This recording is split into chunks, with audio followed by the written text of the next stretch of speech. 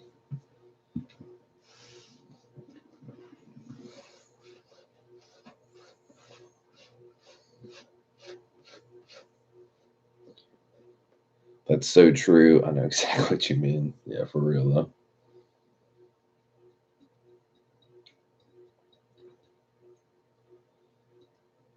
But yeah, nerding out, nerding out. But yeah, as far as musical aspirations for the future, it would be nice to find the new thing, the new niche. Whether it be making a new setup and just like clearing my head and just like, dude, we got to do it some different way now. I've been so consumed by this setup. Who knows, man? Like maybe selling all this shit and starting fresh or something. I don't even know. Just like doing something different. Like for example, let's pretend. Let's just say hypothetically, what if I sold all this fucking shit? And let's say I get like, I don't know, between 10 and 15 grand or something. And let's say I take that 15 grand or 10 grand or whatever the fuck it is, and then I buy like a really fucking nasty drum kit or something and a nice set of drum mics. And then all I do is just play drums and like master my fucking main instrument or something. Or what if I don't know, I sell my electronic kit and pursue other shit. I don't know what I want to do. I feel like for what I have, the studio is pretty functional, other than the little fine bullshit, levels and mic breaking up or the level doesn't record and like dumb shit. If we could just work out all the kinks in here and make it 110% efficient and then some more, I think, getting some kind of like inspiration headspace where just fucking start ripping and gripping.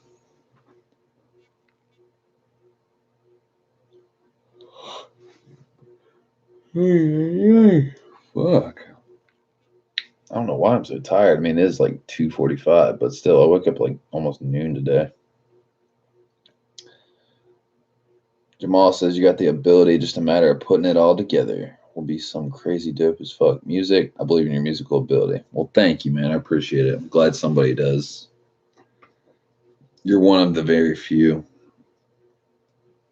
I just get fed up with like the uh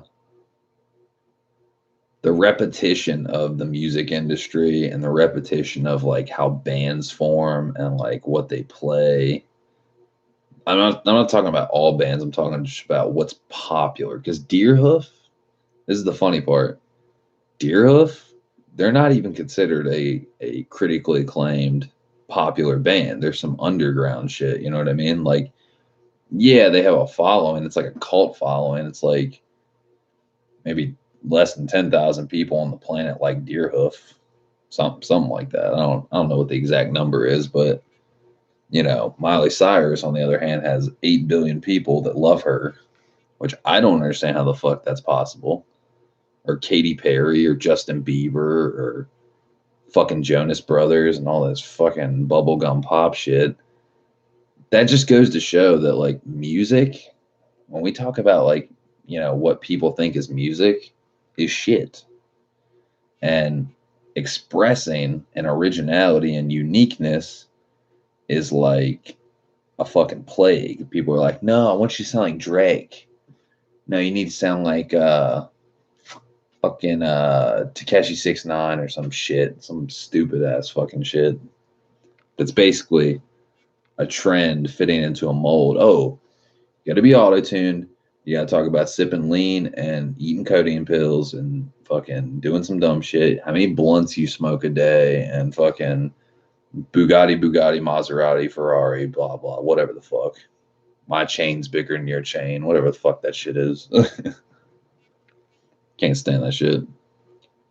That shit like is like acid on my soul, dissolves my soul. I'm like, God, what I would give to get in a time machine, go back to like 1950s and 60s, like listen to fucking Ike Turner and Little Richard and Johnny Cash and like shit that was actually like from the fucking heart, you know?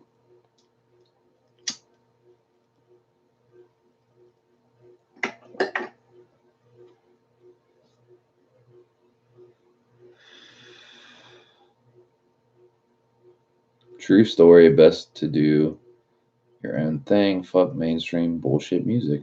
True story.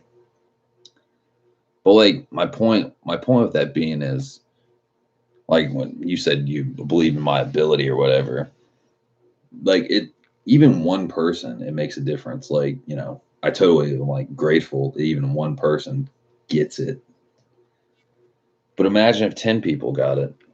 Imagine if 100 people got it. Imagine if 1,000 people got it. 10,000, 100,000, a million, 10 million, a fucking 100 million, a billion. Like what? You know what I mean? Could you imagine what that would feel like if you actually made good music and you had a billion people following you that believed in your craft? That's the problem, though. If you're unique, original, diverse, and doing anything besides the mainstream, you don't get that. So it's like what that basically says about the human race is majority of us are some trends, some follower, trendy, fucking fad following fuck faces. Man, that's some alliteration. Fad following fuck faces. The quadruple F.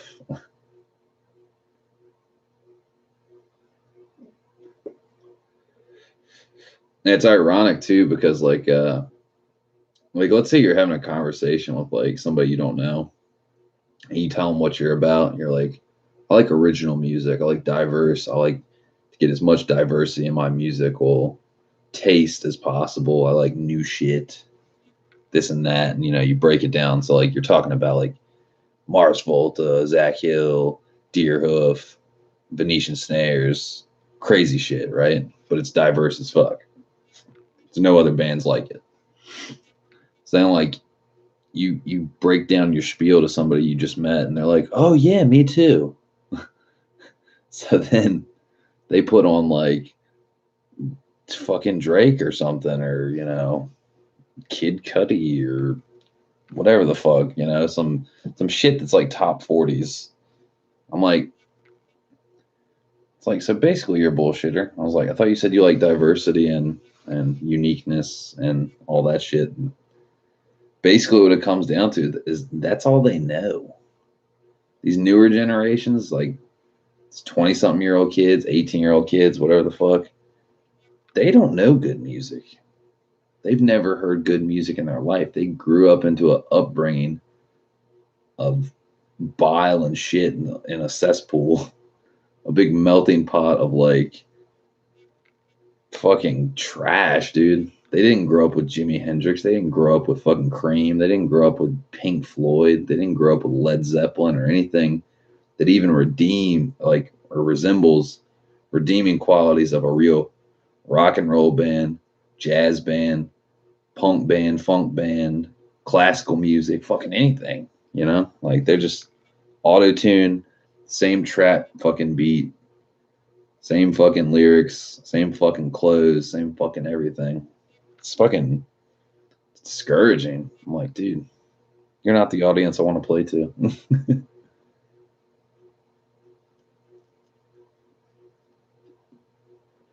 Jamal says, can't stand top 40s music. Makes me cringe. You and me both, man.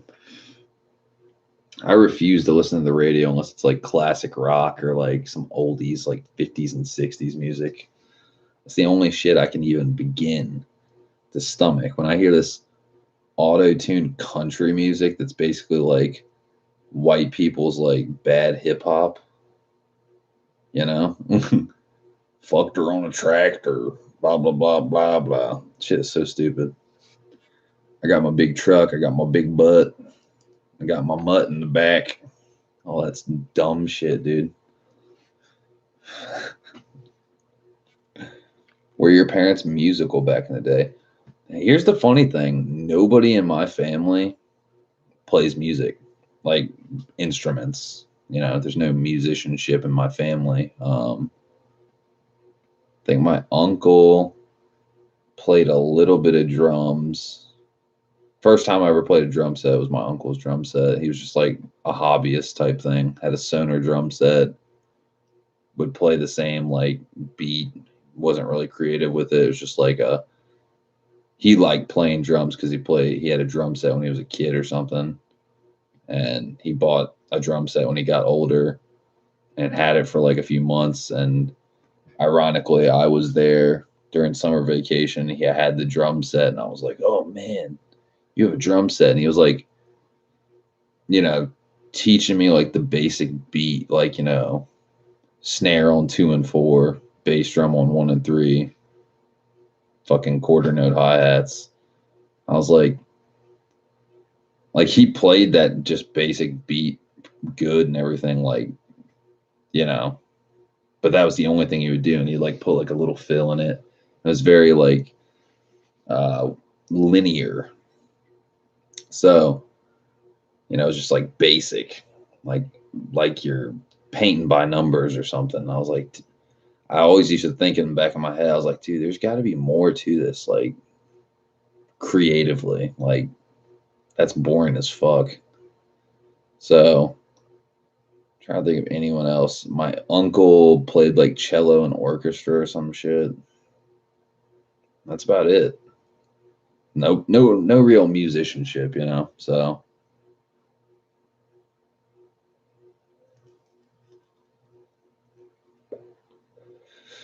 I'm kind of like a new conquistador in my family of like, nobody in my family plays music. Like on my mom's side, on my father's side, they claim to play music, but they are not musical. They are like fucking. It's like paint by numbers completely. Like my father, my like biological father, he plays a little bit of guitar, but like it's totally paint by numbers. It's like House of the Rising Sun. It's like Smoke on the Water. It's not really like creative type shit. It's like just digging around and not what I want to be on guitar at all. And some family members on his side, like, same thing. They play like, oh, I play bass. It's like, no, you don't. Oh, I play drums. I'm a rocker. They're like fucking delusional dreamers. They're like, I love rock and roll. So you know what I do?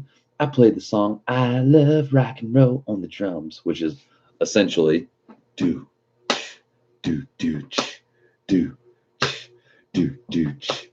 No, that shit sucks. I'm sorry. Yeah. So to sum it up, I'm pretty much a conquistador in my family. Not too many artistic musical types in my family. I think the only other person who excels in any type of creative endeavor in my family, like artistically, is my grandma's sister's son. I'm not sure what relation that would be, like some third cousin or some. I think it'd be a third cousin or second cousin or something like that.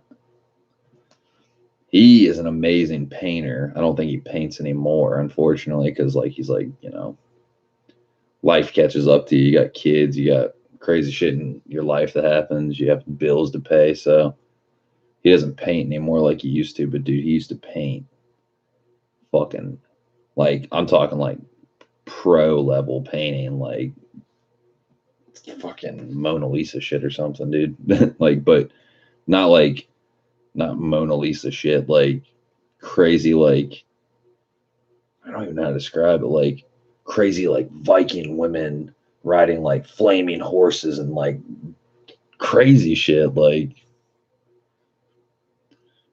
shit that would be like if my music was a picture or something, like just like that's fucking crazy looking. I don't know what the fuck it is. That's how I would sum it up. Jamal says, I don't recall ever seeing a lefty play on a right hand or a right hand drum setup. Yeah, I don't think there's too many of us, honestly. You know, there's not many of us. Um, that's a really good question. I've never looked that up. I know there's like a couple of famous drum, not like super famous, but like uh, left-handed drummers, right-handed kit. Let's see.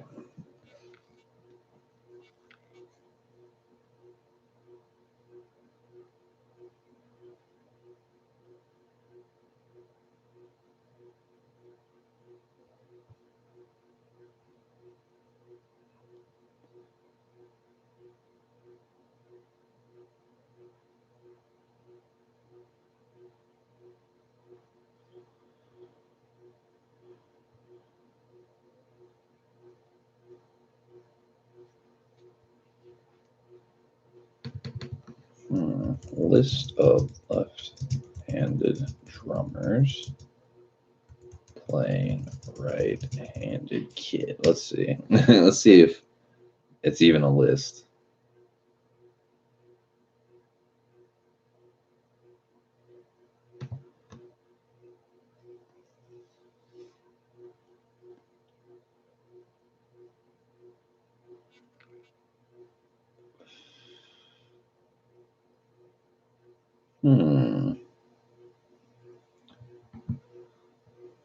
I'm eager to know.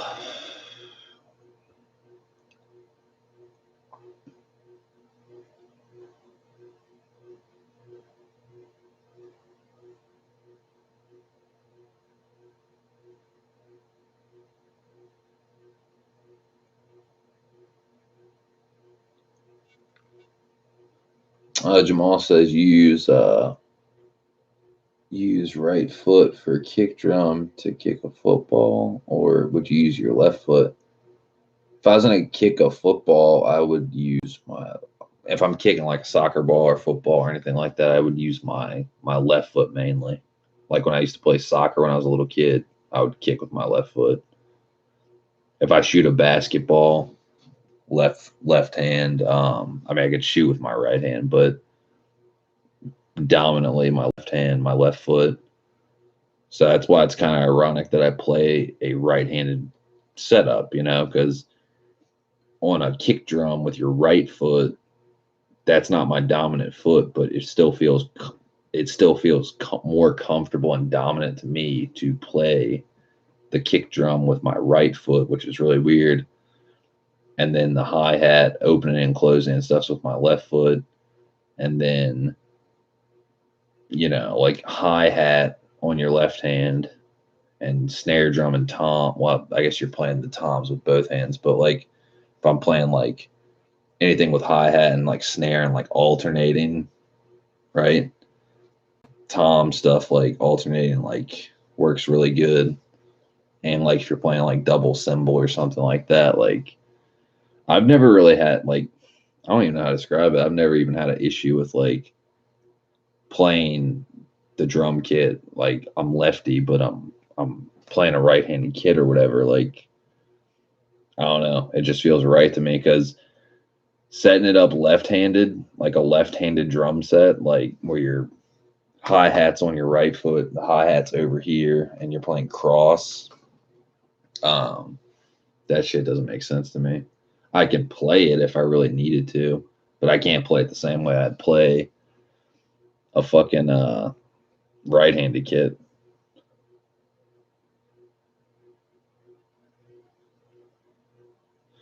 Let's see. Jamal says that's insane, dude, to have that coordination on drums with using the weaker side. LOL, unless you're ambidextrous. Well, like to play drums, you really do need to be ambidextrous, like to coordinate stuff, like fucking Doesn't matter which one's the weaker one. Like if you were playing like a, I don't know, like a, like both your feet are going to be moving, both your hands are going to be moving. So like, I don't think like, I don't even know how to describe it. Like, uh, hmm, fucking like, you know, like they're both working together. Like we're doing like single strokes, left, right, left, right, left, right, left, right, left, right, left, right. Then like double strokes.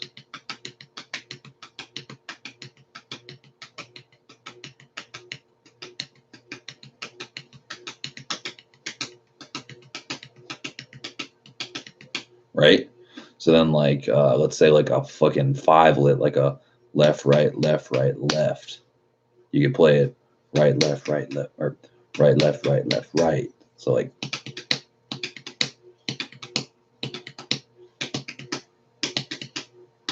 I guess fuck. I never planned the other way, like right, left, right. That's so fucking weird. Dude, that's like fucking hurting my brain.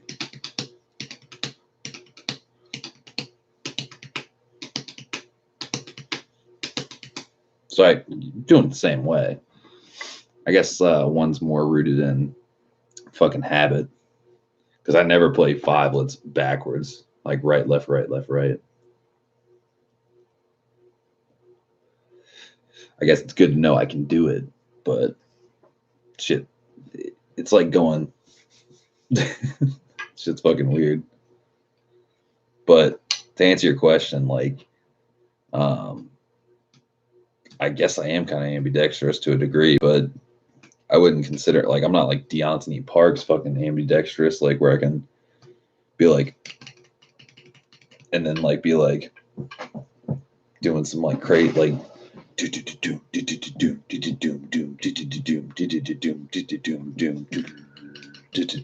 because as soon as I start doing 30-second notes, that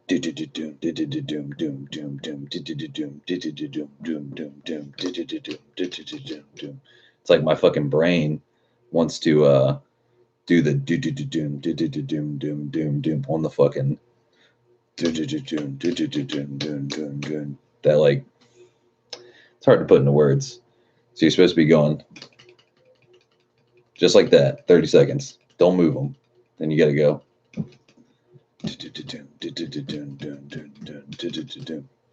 Somewhere in those 30-second notes, I'll fuck up and be like, and stop to the alteration, the whatchamacallit, the transition.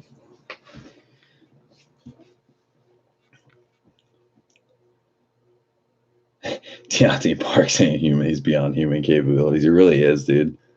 And you go and meet him, and he's fucking human, which makes no sense. I was waiting for that motherfucker to be a cyborg. I was like, "Are you left-handed or right-handed?" He just looks at me. He's like, "Does it matter?"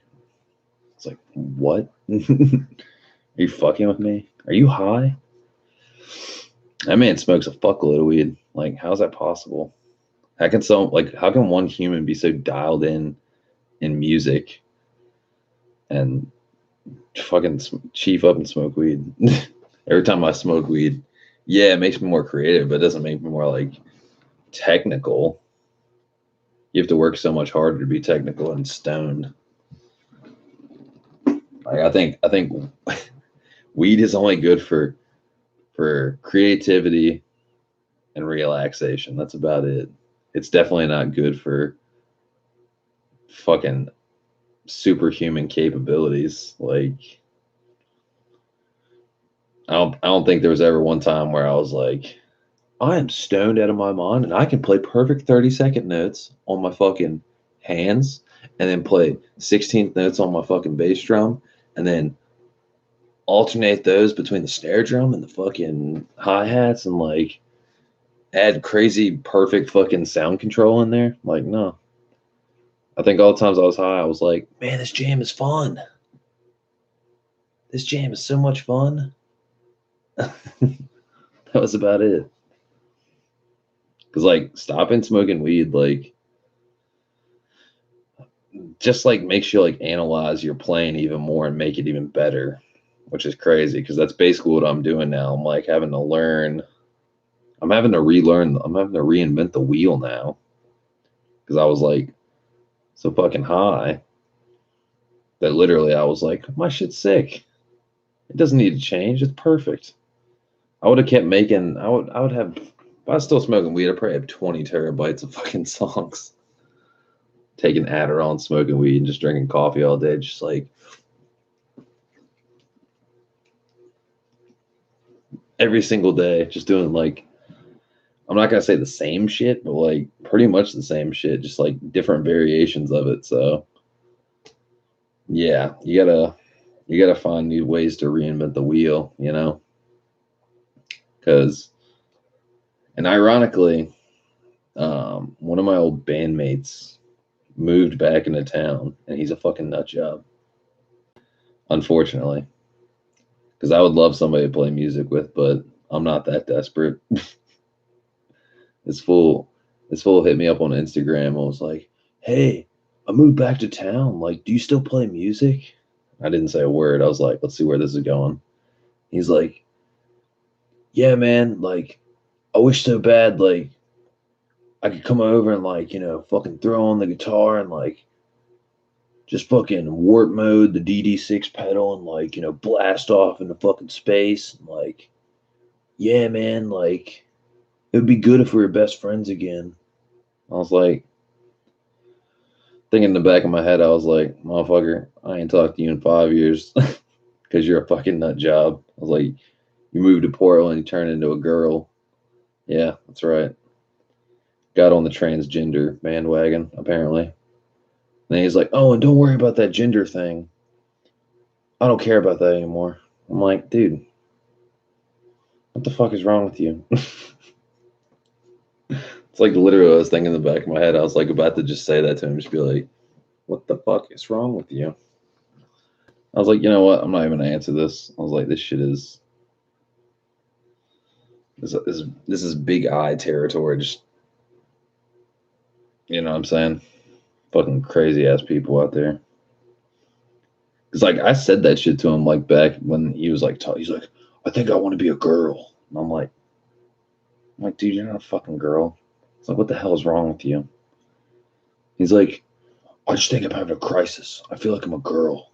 I'm like, dude, you're not a girl. I'm letting you know. I know you better than anybody. I know you better than you know yourself, probably.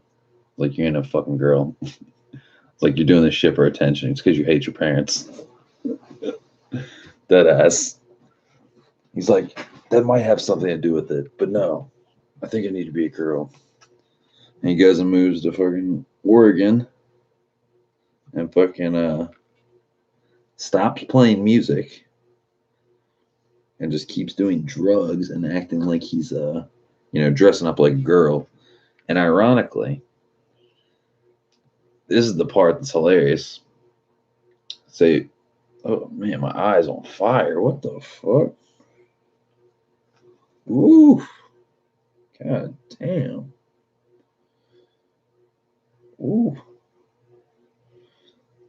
it's like some sweat in the eye or cigarette smoke or I don't know what. Ooh, that is burning.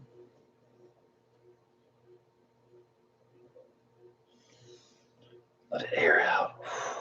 God damn. Ooh, motherfucker, dude. That's how you know you've been up for too long or gabbing on about music. This shit would always happen at the end of the night. Just rolling through some music talk or music and fucking eye just starts burning. Okay, so back to this is how you know he's fucking crazy. So you would think somebody that wants to be transgender, like let's say a guy turning into a girl, is gay, right? He's like, I'm a girl, I'm gay, right? This man turns into a fucking female or tranny, whatever the hell you want to call it, and he still likes girls. So literally, what is the point of that? You identify as a lesbian? I don't understand it. I don't understand it.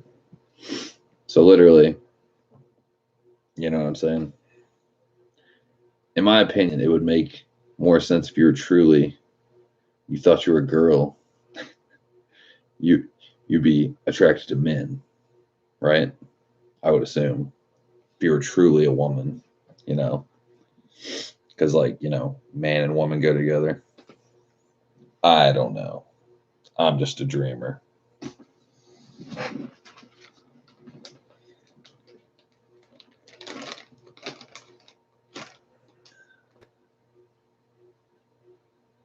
Jamal says I agree. Weed usually kills being technical. Jamal says your new music would be good background videos on your car time lapse videos. That's an interesting theory too, and I wouldn't have to worry about copyright infringement. Your friend, your friend needs a reality check. Sounds like he lost his mind and his balls, to say the least. Um, dude, like all my bandmates lost their shit, dude. Like even my friend I was in a band with for like all through high school and like played our first show together at a club and made our first money together, which was a whopping $10. Yeah, I know, really fucking baller. Um, we didn't care though. We were like, dude, this is the life.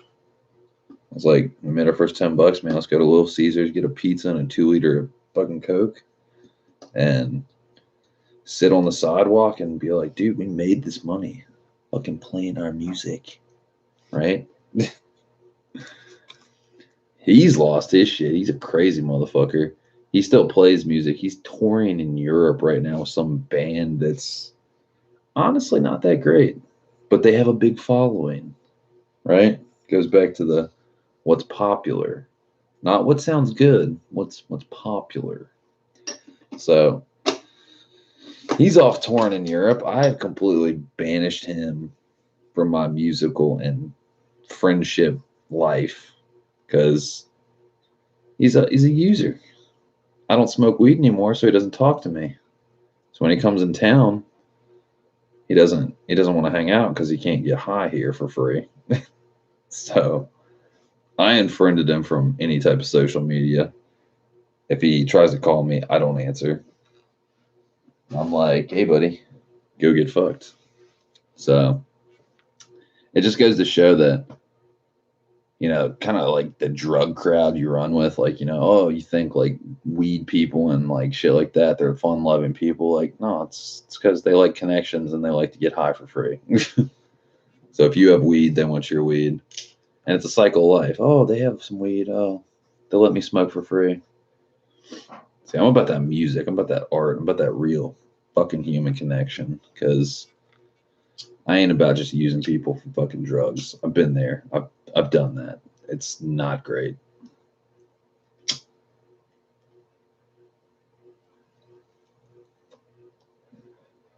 And the same thing, like where I go get coffee, the Starbucks I go to, there used to be this cat there that played bass. Seemed like a fun loving guy. So we used to jam. This is back when I'm still smoking weed. And he used to come over here like a couple times a week and we fucking lay down jams. He was like, dude, we're having such a good time, man. Fucking these recordings sound sick. You got these badass pedals. You know your shit. Dude, let's start a band.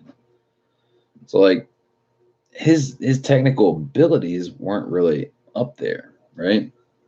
Wasn't horrible. At least he had the attitude, like the potential, like the drive. He was like, I want to do this shit, right? So I was like kind of put up with it. I was like, it's fun playing music, regardless if people kind of suck, you know, still puts you on your toes, like playing with a bass player, locking in, trying to at least. So I told him one day, I was like, yeah, I was like, I'm fucking quitting smoking weed. Never heard from him again. Dead ass. I was like, all right, cool. See you out there. Not really.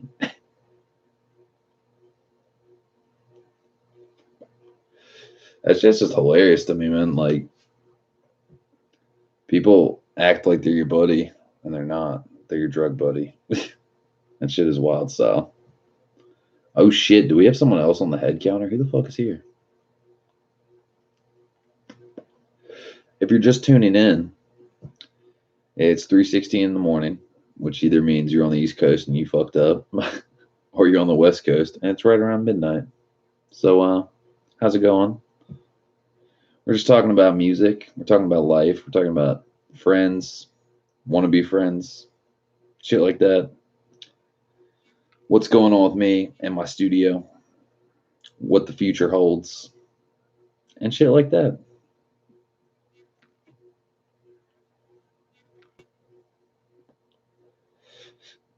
Jamal says, yeah, unfortunately, the music industry is full of useless users. That's why sometimes it's best just to do your own thing. Less distractions, and you have full control over your recordings. Man, ain't that a fucking understatement? And that's honestly why, like, I don't even pursue, like, trying to find bands to play with or, link up with people like, hey, let's start a band. Like, there's the conflict of like what each person in the band wants. Like, let's say you record an album together and everyone's happy, and the next album they're like, no man, we need to go more grunge, or we need to go more electronic. Now I want to design the t-shirts. You can't design the t-shirts or some shit like that. Like, fuck all that, man. That's like way too much. Just it's like a debate club. It's like a dictatorship. One person always thinks they're better than the rest of the band, or two members, the other two shut up and the other two are dictators, or fuck all that. I'm not into that. I'd rather just like run my own fucking studio, run my own fucking equipment. And yeah, it might not be as good as you know, being in a band with like multiple brains, multiple hands, and like I'm playing the drums, you're playing the guitar, he's playing the bass, got a keyboard player, got a fucking vocalist or whatever, noise person in the back, Jeremy Ward.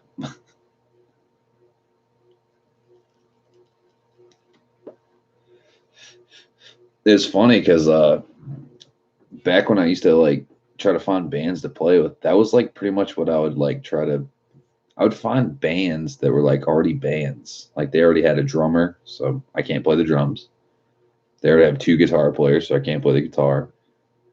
They wouldn't have a bass player, can't play the bass. They have a singer, so I can't sing. And they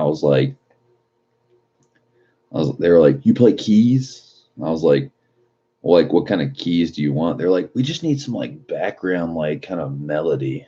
And I was like, well, I could play the keyboard, or I could make like fucking sound effects behind you, like sound manipulator, to say the least. I was like, you ever heard of Mars Volta? They're like, yeah, I love Mars Volta. It's like, all the crazy things that on the early records you think is Omar. It's like they're actually Jeremy Ward, sound manipulator, crazy samples and like all that crazy shit. They're like, oh yeah. So I would literally like bring like my fucking I would literally like bring my fucking ME50 little, just single multi effect unit with me. And I would literally like take a patch cable and feed the input into the output of the stereo output. So like the right output, and then take the left mono output to an amp and feed it back into itself. As soon as you turn on the compressor or the drive to make the signal boost up, you'll hear this like so literally I would be like fucking feeding that shit and playing it like an instrument, the effect like an instrument to a degree. So like it's like a feedback loop, you know what I mean? I would do like weird shit like that, and they'd be digging it, and then like they'd be digging it, and then at some point in like the practice, they'd be like juiced on it. They'd be like, "Oh, that sounds fucking cool," and then one of them would hate it. Like, and it would almost be that way with every band. I swear, I did it with like 3 or 4 different bands. They'd be like, "We can't use that. Like, it just like it's destroying my vocal atmosphere. I got this weird like drone noise behind me. It sounds cool, but like I can't use that.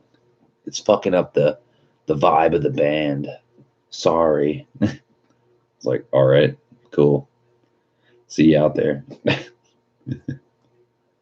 So it's just like hilarious. Like you'll have 75% of the band digging something that's like it only takes like 25% of the band to like fucking outrule 75% the vast majority.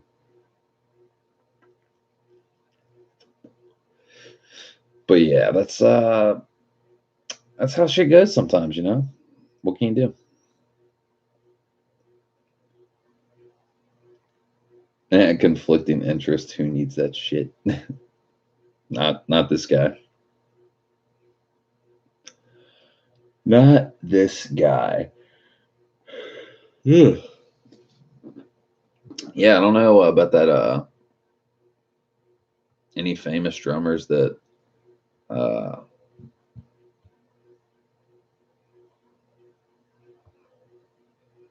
hmm. Yeah, I can't find a list or, any recognition of left-handed drummers that play right-handed setups, Jamal. I feel like I heard of like maybe it was the drummer of Wilco or something like that, Glenn something something. I used to get Modern Drummer magazine back in the day just to see what people's setup was and shit like that, and they had like little you know tips and tricks for like rudiments or how to play certain songs and shit like that for the people they featured. But I'm trying to think.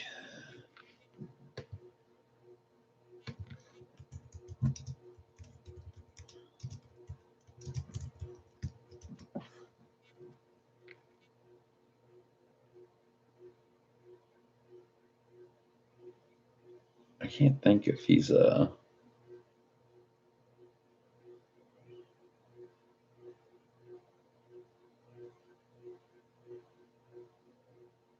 I think maybe he is left-handed.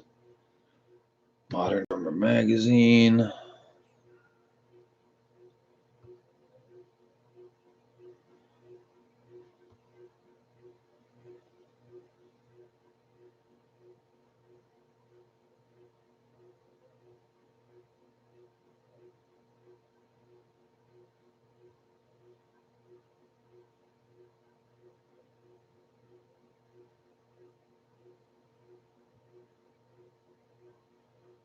Jesus, like 20 paragraphs. Can you just tell me if the motherfucker is left-handed? Here, I got a better idea. Just look at the fucking YouTube video of him playing. How about that? I'm not reading 6 paragraphs. Fuck that shit.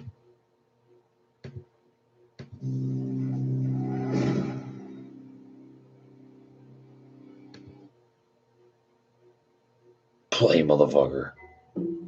Hi, I'm Glenn Kochi. I'm here at Kochi. 2015, talking about my recently released book called A Beat a Week. And this is a book. Fuck your book. Why's my shit loading? The drum set or multiple percussion approach to drum set. I have a degree in classical percussion, and I've played in all kinds of situations. And so I like to show how when I learned formal marimba grip, how that influenced a part that I played with Wilco, perhaps, or when I learned African drumming, how that influences with a song like. Just play the fucking hi-hats. Thanks for checking out this. Yeah, I think yeah, he's a left-handed drummer that's playing right-handed, but he's like playing like like you said, he's a classically trained percussionist, and he's like playing like 4-grip marimba and like marimba grip and shit. Like he's not exactly like playing. I don't know how to describe that. He's playing like all over the place, so you can't really. He's ambidextrous, to say the least.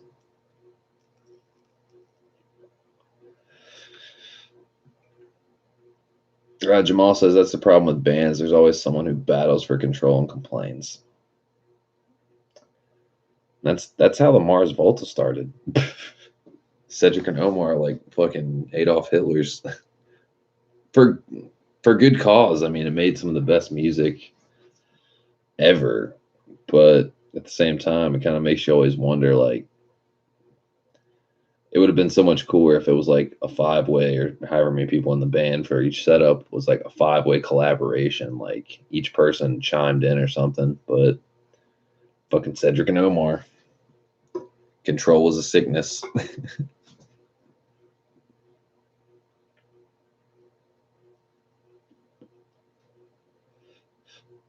Yup.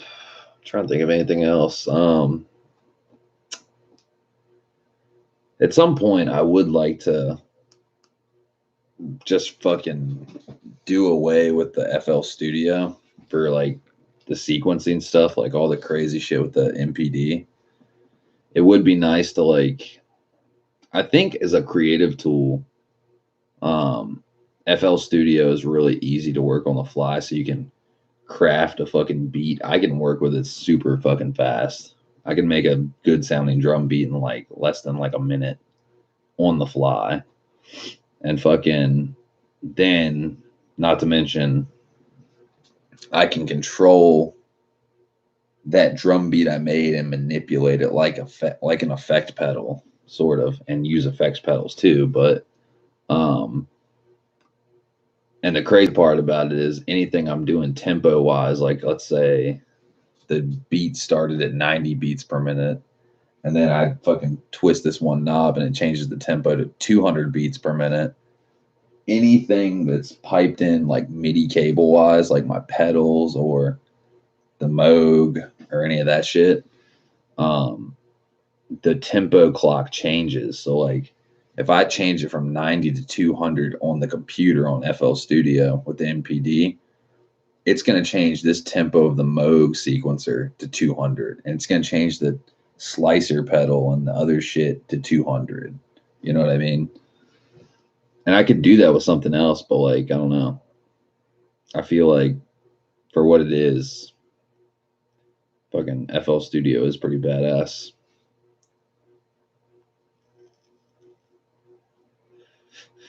Because that's like a whole nother, like, I feel like, dude, I feel like that almost needs to be another project. Like, I don't know if I would like put it under another moniker name. Like, Flight Bike is like the name I create musically with pretty much. So, like, I don't feel like it needs to be another project name, like, even though it probably should, because, like, that's like a whole nother, like, book, like the electronic shit I do with that. But I feel like I should probably just keep it under all in. It feels like to me like I should keep it under one umbrella, even if it's like completely different. But most people would be like, no, that's another project. Like,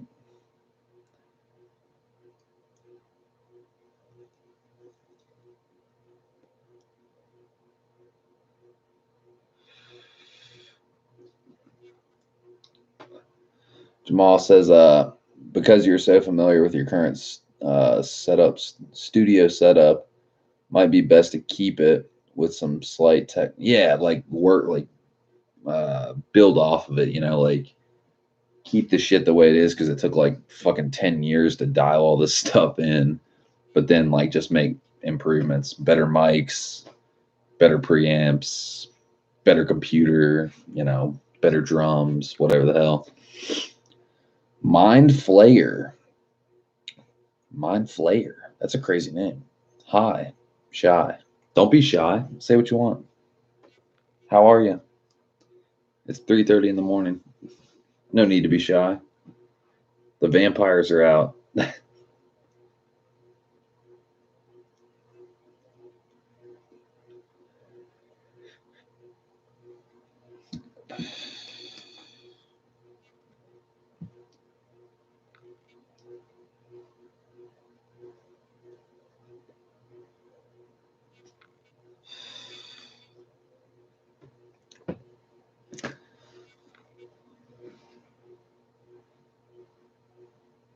Mind Flayer says, I'm a shadow figure. So you're a shadow figure?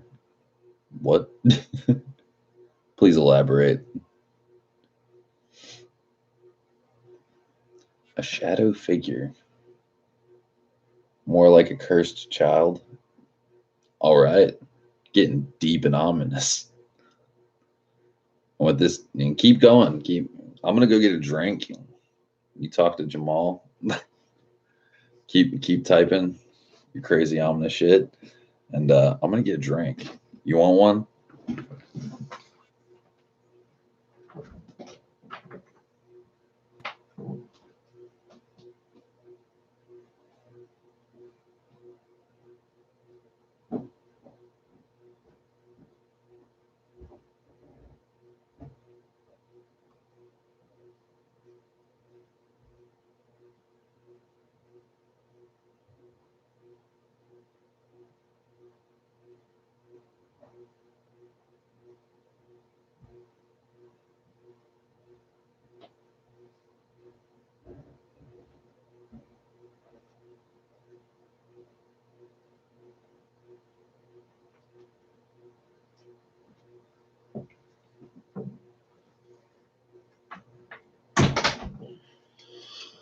All right. Mind Flare says I'm in the window. Shit, if you get up to this window, I'd be fucking impressed. I'd be like, how the fuck did you climb up that incline? That steep ass little roof. Dude, that's like dead ass straight creepy. Somebody says they're in the window. I know you're not in the window, but fuck.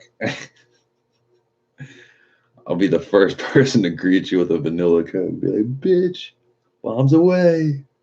Fucking open up the window and kick you down. Oh. Mind Flayer says, you don't see me? You said you're in the window. Where?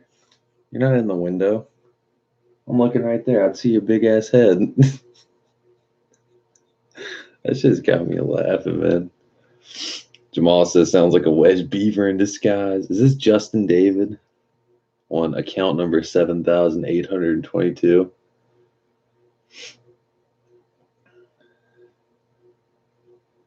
Oh, yeah, I forgot. You did. God damn it. Why is vanilla? I haven't had a vanilla Coke in far too long. Mind Flare says, humans don't see me at night. Why not? Why the fuck can't I, fuck that channel name is that? I'm investigating you. The fuck is a Mind Flayer?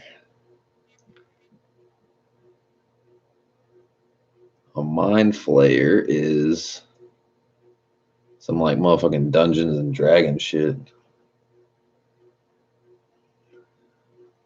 Yeah, yeah. No wonder it sounds familiar. It's from fucking Dungeons and Dragons.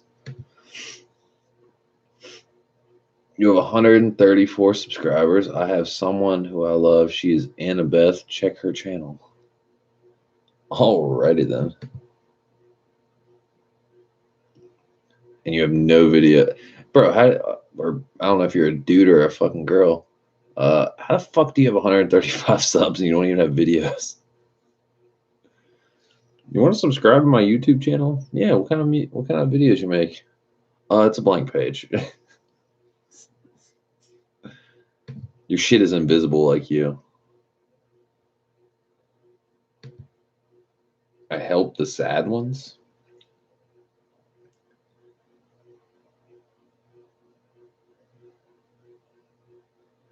Bro, what in the fuck? What kind of description is this? You got me straight. Fucking, you're suspect. This description says, wearing a black jacket with black pants and a plague doctor mask and seemed to 14 to 15 years. I can't even speak. And seemed 14 to 15 years old and is a boy named Marcus and always feels scared and hungry, but spectacle shy. All right. That is like fucking, it's like some Edgar Allan Poe shit. Via 2019. What kind of music do you like, Monflare? We're gonna turn this around. What kind of music do you like? What's your favorite band?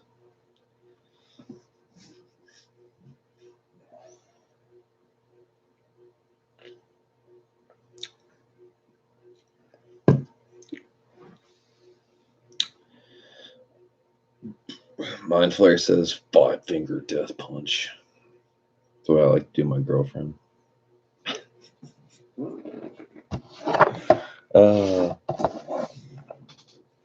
I'm sorry.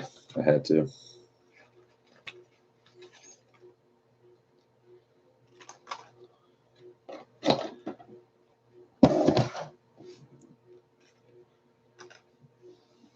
Is metal the only music you like? Does it sum up the color of your soul?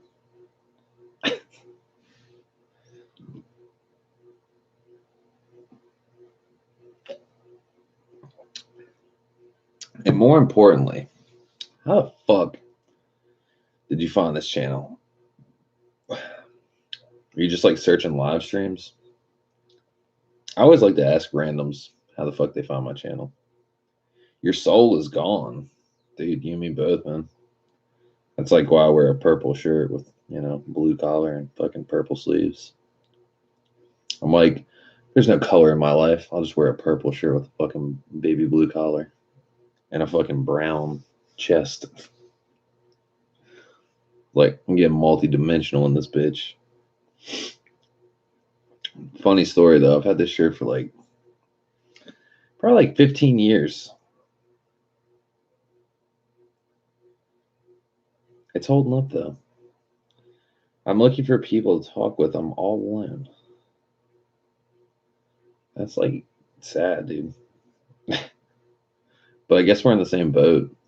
But I kind of have people to talk to. I got Jamal. Jamal's all the way in motherfucking New Zealand. But I probably shouldn't have told you that because you're going to fly over there and kill him. I'm sorry, Jamal. No, man, you should start making videos. You got 135 subs. Start putting up content. Fucking even if you're all alone, make some videos about talking or some shit. I know I got subscribers that have multiple thousand subs and they just rant about life. And it's fucking great.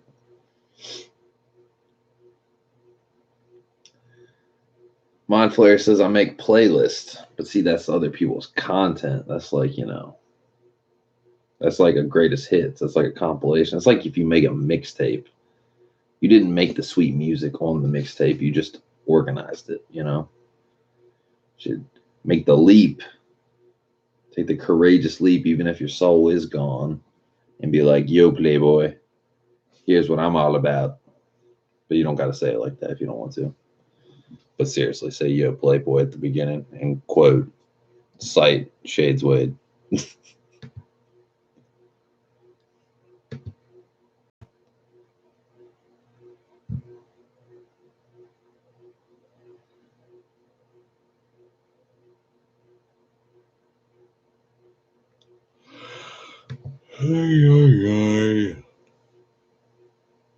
Ugh.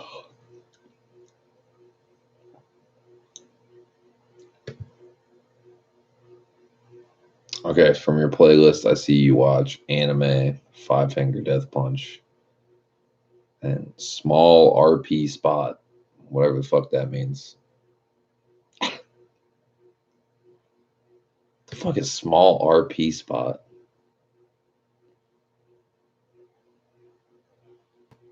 Oh, there's a security camera. What the fuck? Is that shit live right now? What the fuck? I can't be hanging out with you, man.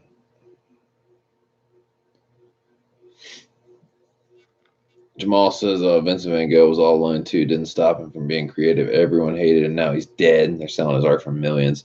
And bro, he was dead ass alone. And that's a pun and no pun intended at the same time. This motherfucker got in a fight with his girlfriend. She broke up with him. You know what he did? He cut off his fucking ear and sent it to her. Fucking G. That's like some next level, fuck you, bitch. Cut off one of your ears and send that shit to her? That is like insanely crazy and fucked in the head, but at the same time, it's like, I'm a man of my principles. Fuck you, bitch. It's like almost like some crazy deep ass symbolism, like, oh, you want to talk to me? Well, guess what? I ain't listening. Listen to that shit, one ear, dead ear. Some fucked up shit. Yeah, okay, I'm not gonna lie. This fucking playlist you have a fucking ACT Main Street North security camera straight sketch. I don't like it. It's kind of intriguing, but at the same time, dude, what the fuck? Where do you fight?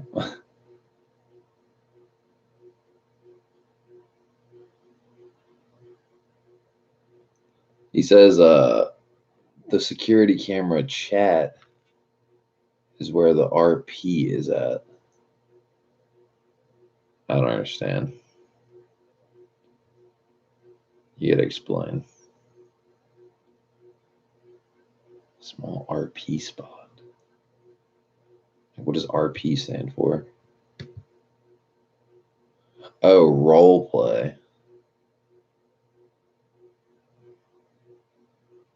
What the fuck are you role playing? You're watching a security camera. I am so fucking lost right now. You're intriguing. You're intriguingly odd.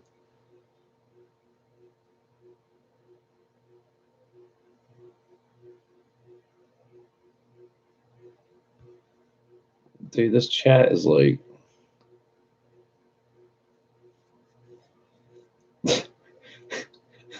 this chat, like how's this role play? Someone says, but which booty are we coming for? Really though, which one? Depends. Okay, why is your profile male? I don't understand. I really don't. And there's no action going on. We're looking at a fucking street, and somewhere in the Midwest, because it's 1:43, and where I'm at it's 3:43. So like, yeah. See, it's 1:43 in the Midwest. This is on Main Street. Where the bars at? I want to see drunk bitches coming out of fucking bar, fucking skirt overhead, puking on fucking everybody, pissing themselves in the street, tripping on their shoes. Fucking hair's a mess. Trying to suck two guys' dicks. She can't tell which one is which. That's what I want to see on the security camera. That's my idea of a good candid camera. Some voyeur shit. Because this shit right here, is straight fucking boring. That town is dead. Where is this? Where's the camera at? Fucking Kansas. Need to take that shit to fucking Boston or New York or something. I would already seen 3 drunk bitches. 2:43. No, it definitely says 1:44, and it's 3:45 where I'm at. So if it's 2:43 for you, you'd probably be like, excuse me, you'd probably be in like fucking Texas or something, somewhere like east east Midwest, and they're further like Utah or some shit. Maybe it's Utah. That'd make good sense. Yeah, Jamal says Chicago. Hey, Mind Flare, thanks for the subscribe.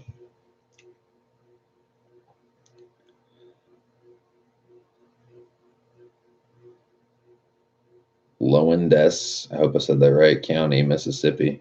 Please take me back home to Mississippi. You guys ever heard that song? Afro Man. It's like some like 6th grade weed anthem. That's right. Oof.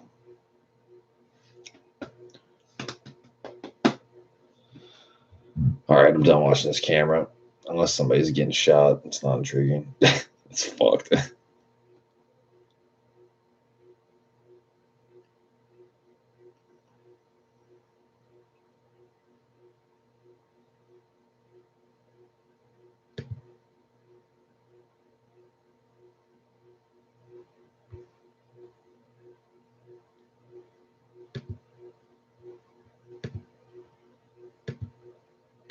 Be y'all.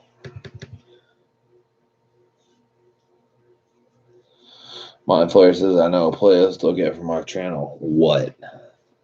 Already tabbed off your page. But what is it? Maybe I'll reconsider.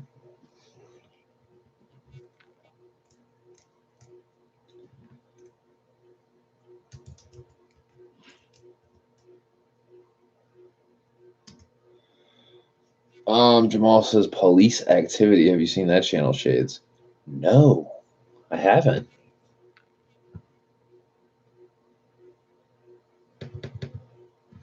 Police activity.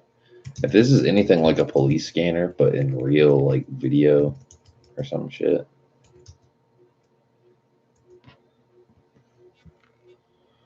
Okay, it's got 1.8 million subscribers, so it's probably.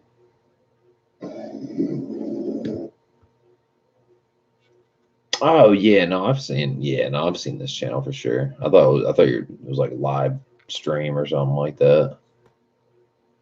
Playlist Insanity.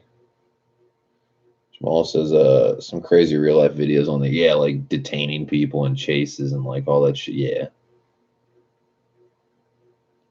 Georgia officer saves a choking baby.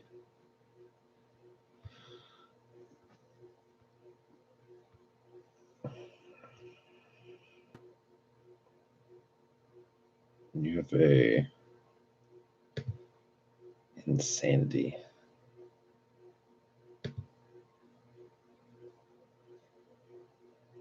Jesus, you got a lot of fucking playlists. My God.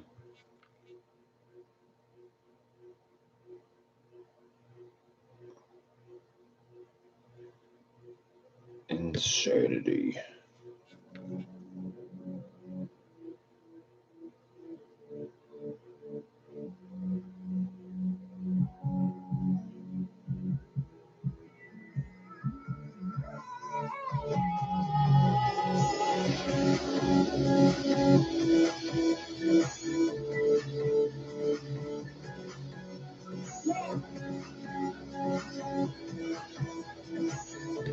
Wait, you're trying to give me copyright infringement? This shit's like mad popular for some reason.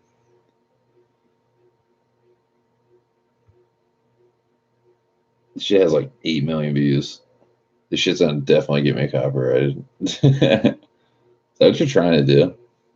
That shit's happened before. Somebody was like, play this fucking it was like not K-pop or something. It was like baby metal or something. I played that shit for 30 seconds. Stream shut down. I'm not even kidding. They're like, sorry, this shit is like mad popular and you're not allowed to fucking play it. But I will mute it and read whatever you tell me to. The unneeded meaning from start and end. What the fuck? To the disappearance of the soul. Who remembers characters from the Windows of Madness? The fuck? This is like your life in a nutshell. Like everything you told me. Your soul's gone. You're outside my fucking window.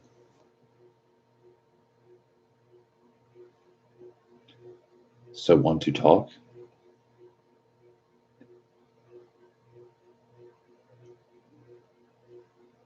Jamal says back to Windows again. Dude, I'm more of an Apple person. I'm more of a Mac guy. I don't really like Windows.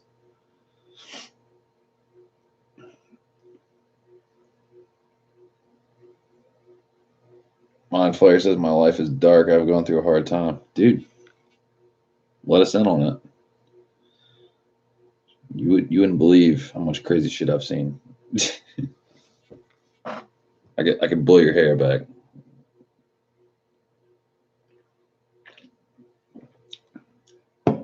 Let's have story time. Come on, man. No joke. No bullshit. My employer says you really want to know? Sure, why not, man? Dude, why she pay $200 to go to a therapist when you could talk to your neighborhood Jesus sheds wood? My employer says, know my past? Sure. Get it off your chest. Just because the title says music time nerding out doesn't mean you can't fucking shoot the shit. I've had people tell me crazy shit, man. Jamal says gets the popcorn ready. Yeah, I'm gonna roll me a smoke. Lay it on us, man.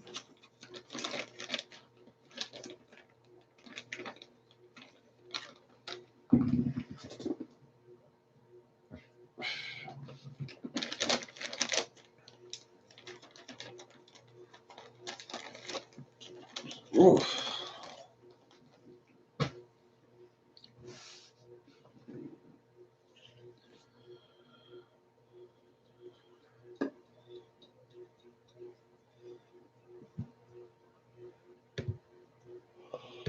Yeah.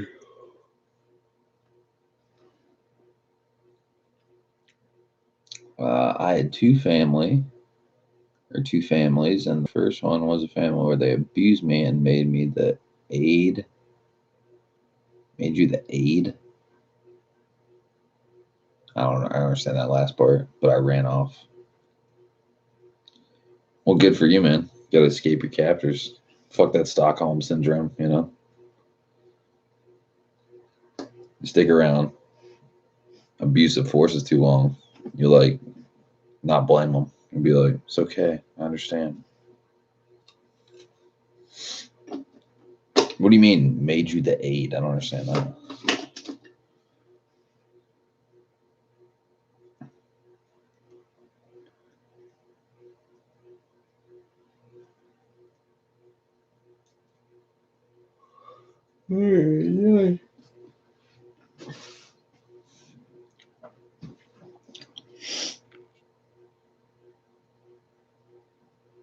Oh, gotcha. That makes sense, Jamal. He said made.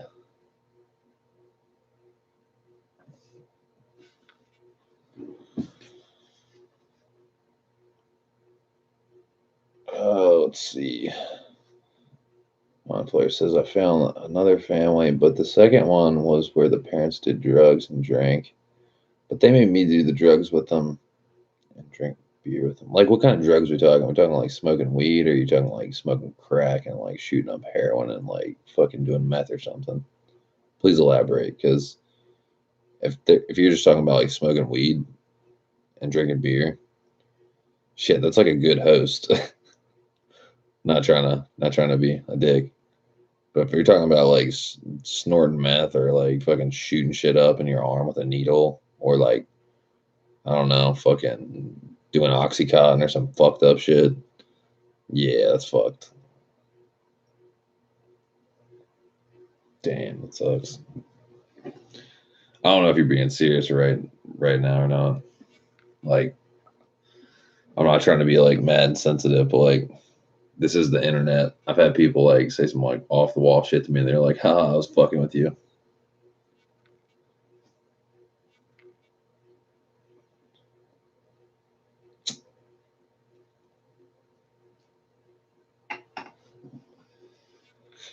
Odd player says the hard part was in the second family. I was used as a sex toy of the house, but I end up going in a tree line and running off. So you've ran away from two families? Dead ass. Are you fucking with me? Is this like some kind of like new style? Well, I guess it's not a new style. I guess it's like some dark and ominous troll shit. Like you're just trying to fuck with the stream or something. Because if that's actually true, man, that sucks, man. But if you're fucking with me, you fuck.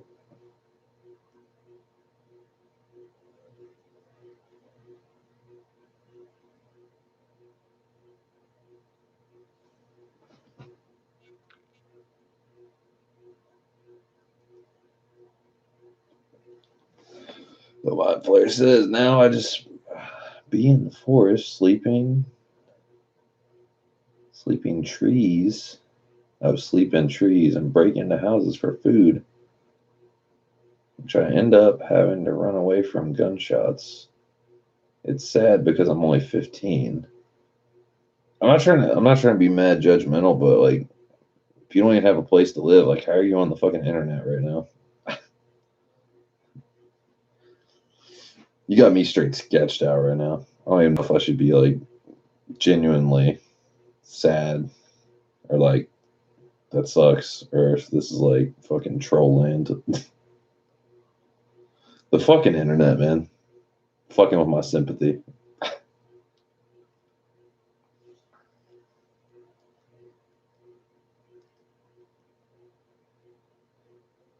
Jamal says you can get internet connection from forest and trees. That's what I'm saying. Like, how the fuck? Like, even if you're like on your fucking Wi-Fi or something, like on your phone, you still gotta fucking have cell phone bill service reception, whatever the fuck you want to call it, which costs money.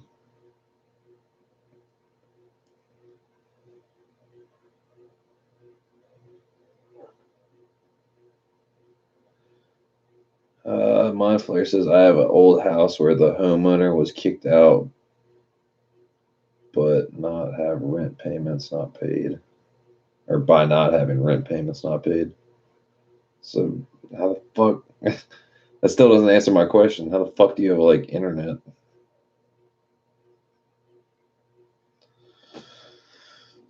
I was like mad tired, and I'm still kind of tired, but I'm like mad intrigued by like whatever the fuck's happening right now. Mind Flayer says so. I've basically taken a house for myself. Well, I get that, but what I'm saying, how the fuck do you have internet? Chris B, what's up, man? Welcome to the stream. We have a new addition. I don't know who this person is. His name's Mind Flayer. Apparently he's 15. Apparently he's ran away from two families and a bunch of fucked up shit. I don't know if it's true or not, but yeah, I'm kind of like, dude, Chris B, how's the casino going? Did you win that motherfucking money?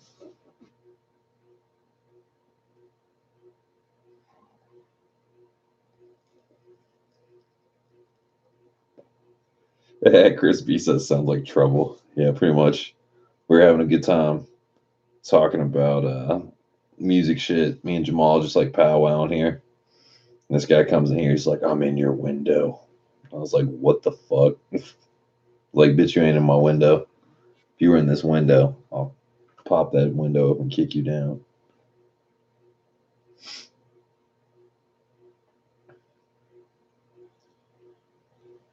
Jamal says, "Chris, how you doing?" Chris B says, "We just hit the buffet. No gambling tonight." Oh, horse shit. Supposed to win big, dude. I guess the buffet is winning big. Like you said, eating your body weight in king crab legs. Can't go wrong. Chris B fucking Kurt Mullah like 30 or 40 minutes ago. Like he's like, "I sent you an invite." I was like, "I'm not fucking playing."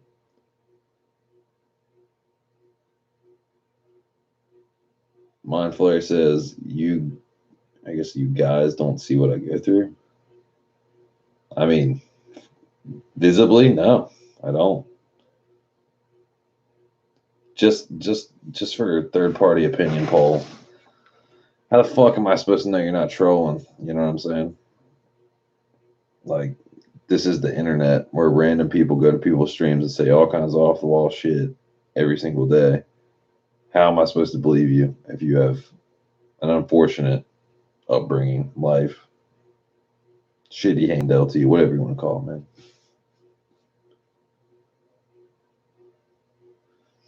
Chris B says we should have gone earlier next time. There will be gambling.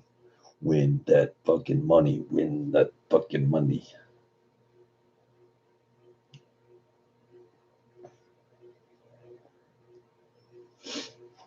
Mm-mm-mm. I cannot believe it's 4 o'clock in the morning. I'm just like, What the fuck? Because you're the only one I've told about this. Oh, not the only one. There's other people in here too. What the fuck is happening? I swear, man. I swear this is like Justin David. Dude. If this is Justin David, dude, oh my god. I'm gonna laugh so fucking hard and be like, you piece of shit. You Honda Odyssey driving motherfucker. Goddamn. Squidward sounding ass.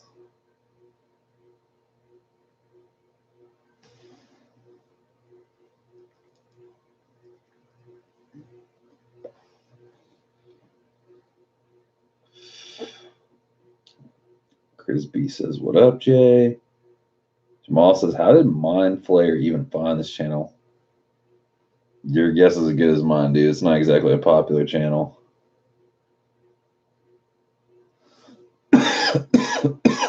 Ooh.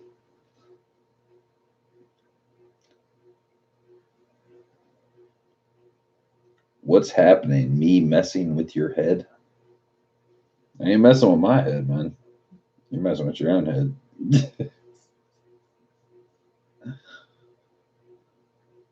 Dude, I won't laugh. This is like somebody I fucking know. Somebody that's like Looney Tunes.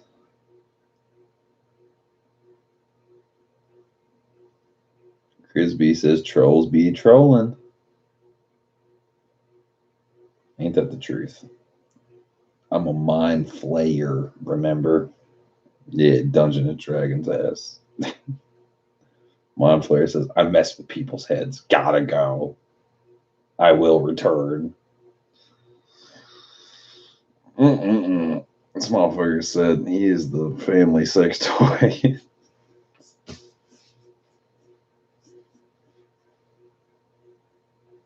I'm fucking done, dude. For like one whole millisecond, I was like, is this person really telling me their backstory? Ran away from home, a slave. Then he's a fucking sex slave. The fuck is going on? All right, back to music. uh, Jesus Christ.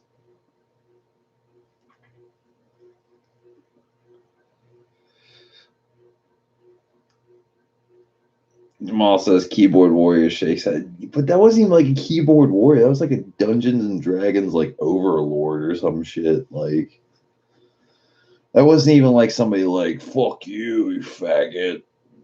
You must be a virgin. You're up at 4 o'clock in the morning streaming or some stupid shit. You know what I mean?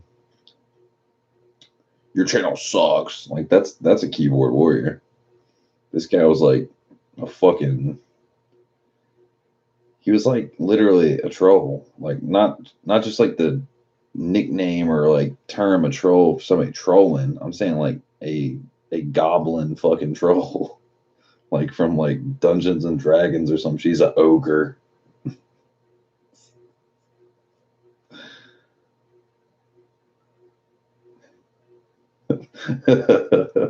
I see those finger pains you bring home. They suck. Ah, do it now.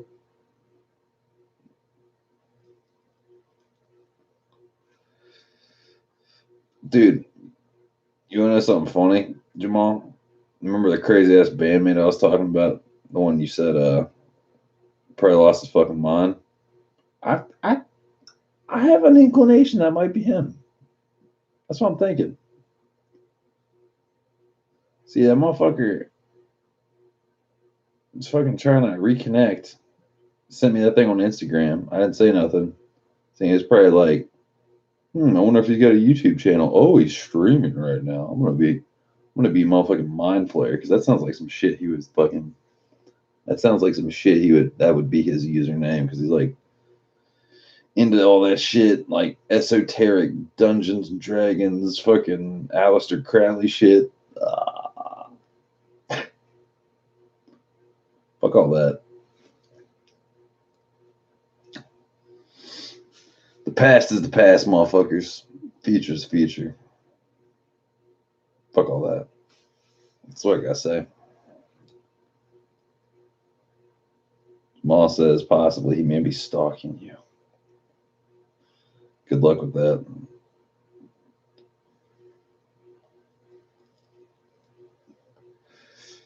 You motherfuckers fuck with me, I'm just gonna shoot them.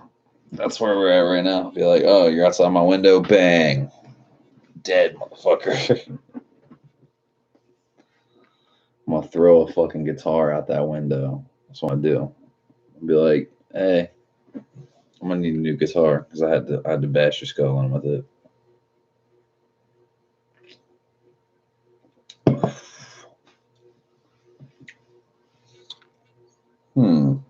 Maybe not a guitar. That's a little harsh. Yeah, if only I had like a tool. There you go. Something with some good heft to it, but it's like fucking fucking whip that shit. Because a guitar, I gotta like pick it up and like throw it. It might miss because the neck is, the body's top. Might do some weird aerodynamic shit, and it'll definitely break it. Then I'll be like, dude, I need a new guitar. Fuck.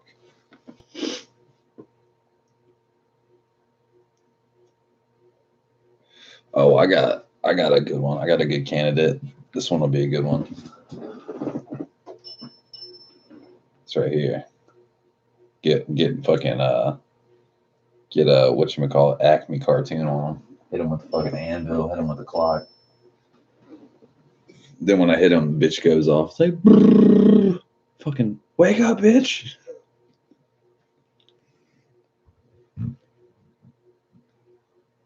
The funny thing is, honestly, I don't think, maybe, probably not.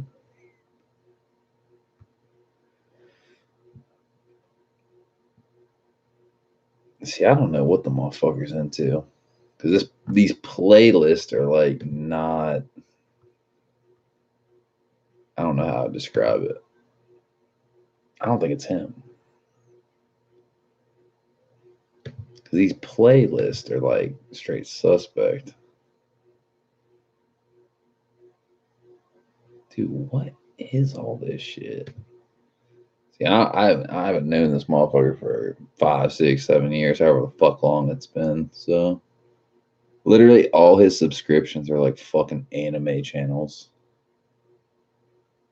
I mean, to give you an idea, this is what this motherfucking mind flayer shit looks like. Look, Gotcha Ugly, Akari the Muffin, Cure, Emily Insane, It's Cutie Star, Aesthetic Macaroon, Wolf Girl's Imagination. I mean, I'm pretty sure 99.9% of this shit is nothing but anime.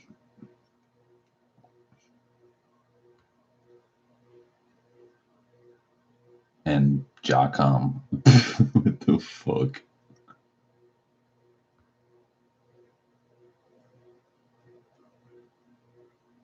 And the Wooded Beardsman. What the fuck?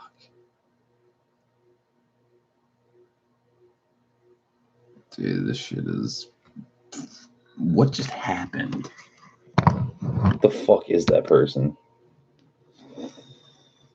I'm just gonna like. I'd say I just block him from the channel, but it's kind of like a fucking freak show. I hate to say it. You know what I'm saying? I hate to be insensitive, but that motherfucker ain't abused. He ain't no fucking maid, slave, whatever the fuck he said he was.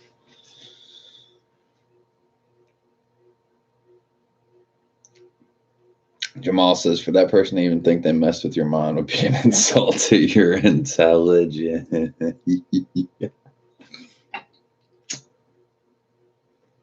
like a fucking hit song right there, Jamal. That's fire right there. He's like, I'm outside your window. I'm like, bitch, I live on the second floor and my fucking roof is like this. Well, even if you had a ladder, what are you gonna fucking you gonna spotty walk up that bitch and I'll see you out there and I'll fucking open the window and be like, bye. You ain't getting in here. See ya. Push him over the edge. Have a nice flight down. Pussy church. Chris B says, for real, Jay. Ain't that the truth?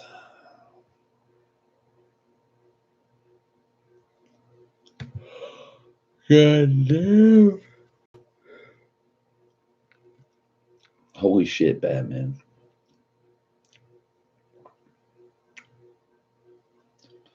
Well, hey, we hit 400 subs. We're at 402.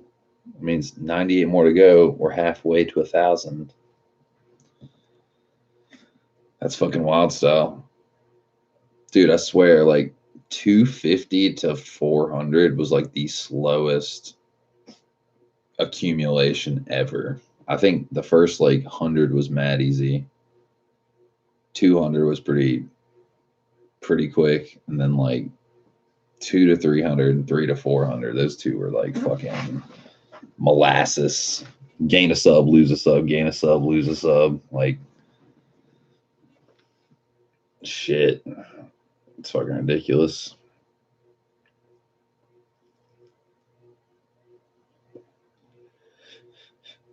But yeah, fucking yeah, my mind's blown, dude. Fucking trolls, whatever the fuck. That was like the weird. It's like the weirdest troll I've ever experienced. Usually trolls like piss me off. I don't even know how to like comprehend that shit. That's the weirdest troll encounter probably on the face of the earth. This man said.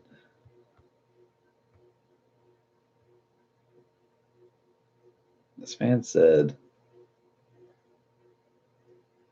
I had two families, and the first one was a family where they abused me and made me the maid, but I ran off. I found another family, but the second one was where the parents did drugs and drink. They made me do the drugs with them and drink beer with them. The hard part was in the second family, I was used as the sex toy of the house, but I ended up going in the tree line and running off. Now I'm just in the forest, sleeping in trees and break into houses for food, which I end up having to run away from gunshots. It's sad because I'm only 15. I have an old house where the homeowner was kicked out by not paying rent. So I basically have a house for myself. The house has internet I'm using. You guys don't see what I go through because you're the only one I've told about this. What's happening? Am I messing with your head? No, you're not messing with my head. You're fucking crazy.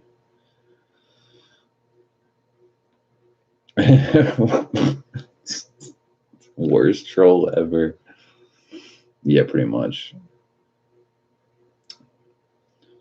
Pretty fucking much. Which is absurd.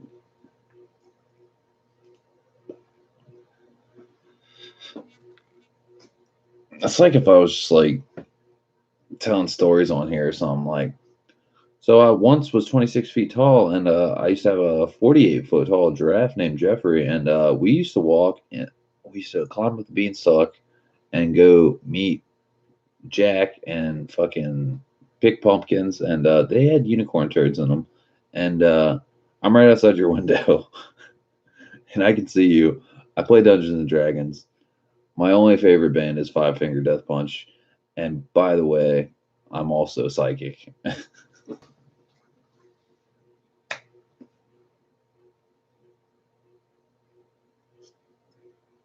Oh my god, dude, I'm fucking done. It's pretty much how I feel like what happened right now.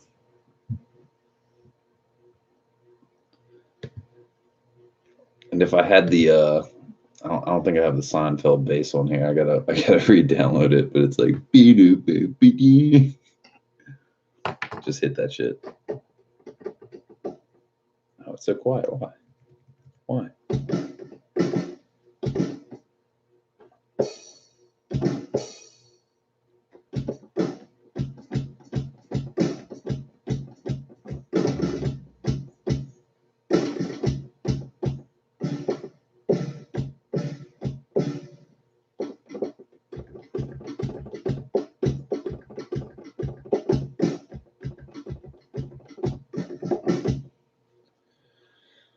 Jamal says, you've definitely had some weird characters pass through the chat, to say the least, man. It's probably Justin Dave. That's who it's probably. No, that's way too much work. No, maybe that is genuinely. I mean, dude, think about it. We have the internet, right? And the internet has, at this point, billions of people. Maybe, just maybe, that is not someone we know. That is a new troll. That is a new, odd fucking person. You know? I don't know.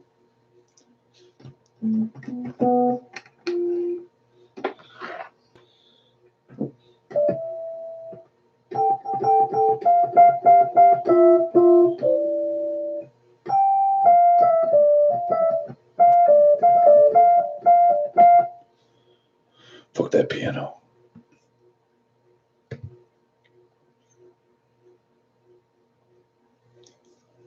Over the past year, yeah, for real. No, don't like it. Don't like it.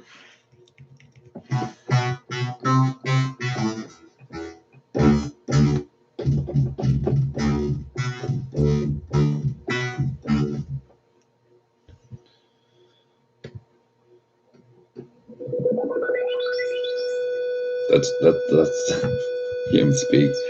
That's what that motherfucker sounded like. I'm fucking weird. I'm outside the window, bitch. Fuck your couch.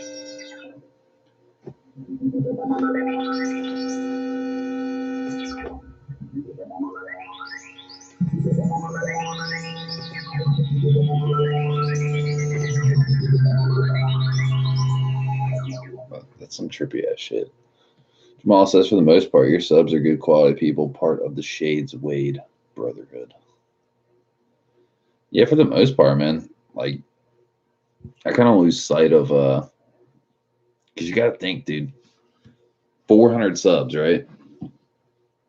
There's less than 20 of y'all that feel compelled to actually come to the streams and like shoot the shit and talk. I mean, there's like Jamal, Chris B, there's Eric, there's fucking D Mossy. He's like a newer subscriber. Old school D89.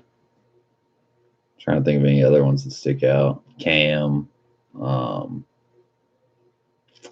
to think. Sure, we'll say Justin David. No, he doesn't come through anymore. He's like, fuck you guys, you make fun of me. Fucked up part is Justin David still messages me on Instagram. He's like, check this out. I'm like, bitch, you don't come to the streams no more. What the fuck are you doing? Trying to think of anybody else. If I missed anybody, like essential key players to the stream chat. There's fuck, man. I feel like I'm missing a couple.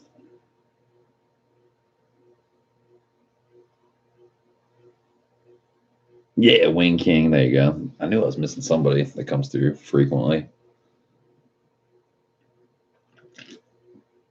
Flying Gato. No.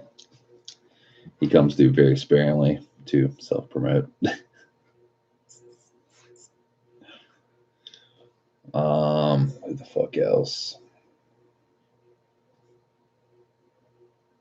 Yeah, that's about it. You know, like 400 subs, less than like roughly 10 people actually come through to shoot the shit, and like, you know, any given day, it's just like stream pops up, people roll through, you know.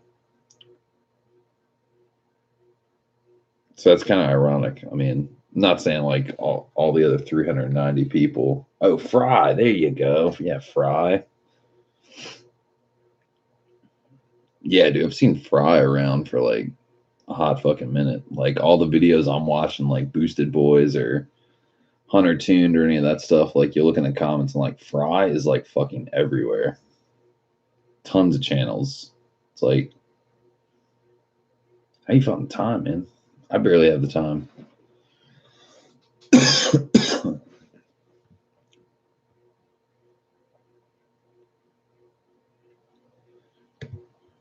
This one is called Big Hollow Bass.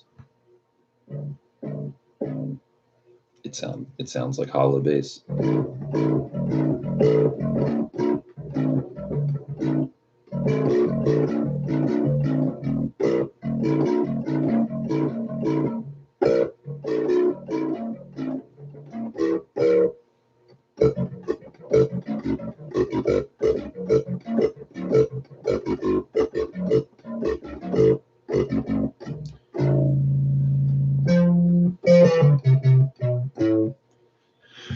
Dude, all these fucking basses.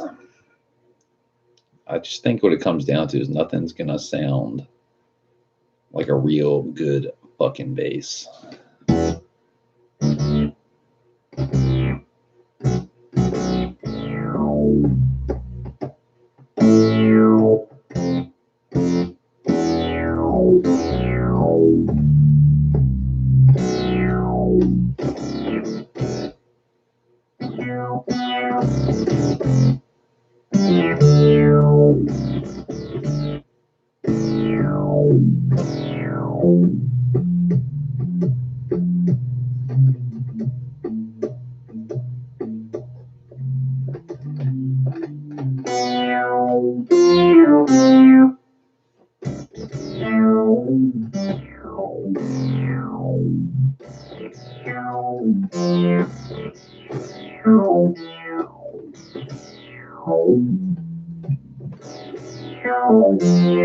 That one's actually really fun to play.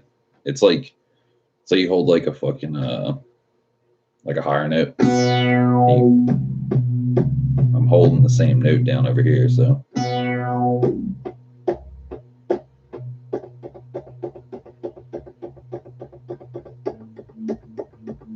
it's like almost like it sustains it, even though, because if I play that same note,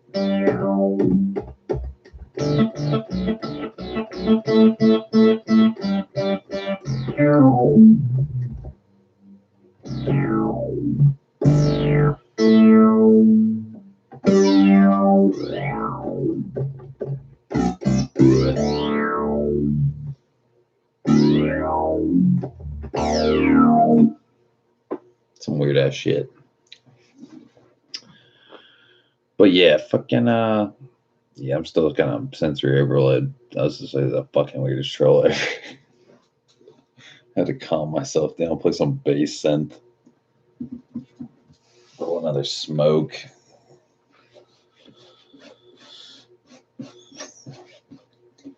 But yeah, I think after I get the fuel system done, I'm actually really gonna start thinking about building the studio back up, trying to get it running as good as it can, because the verdict of today's recording was my vocals fucking didn't work.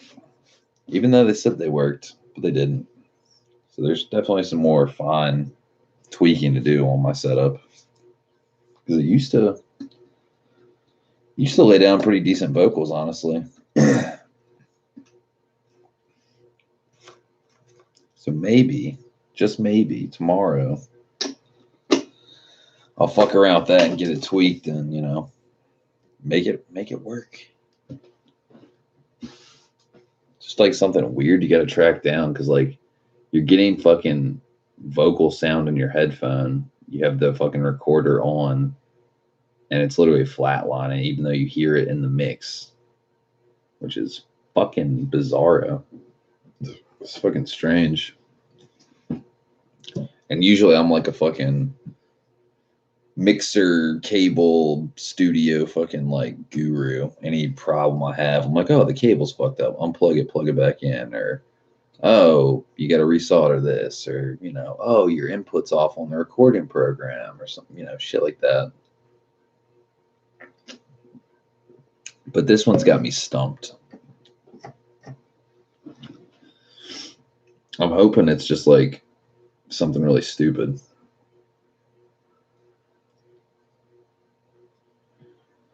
Jamal says, can you play that demo track again? The first one you played this afternoon. Oh, the first one? Yeah, sure.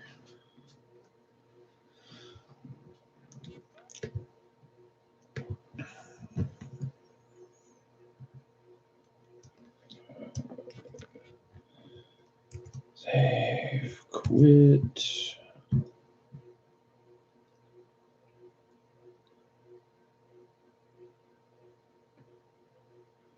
Chris B says, I would like to hear your stuff, dude. I've never recorded myself.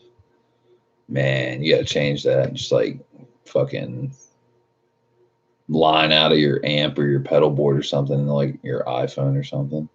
That'd be the shit.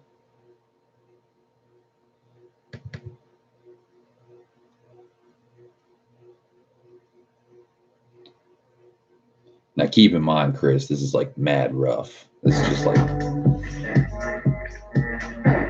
like literally just like a jam, some programmed drums.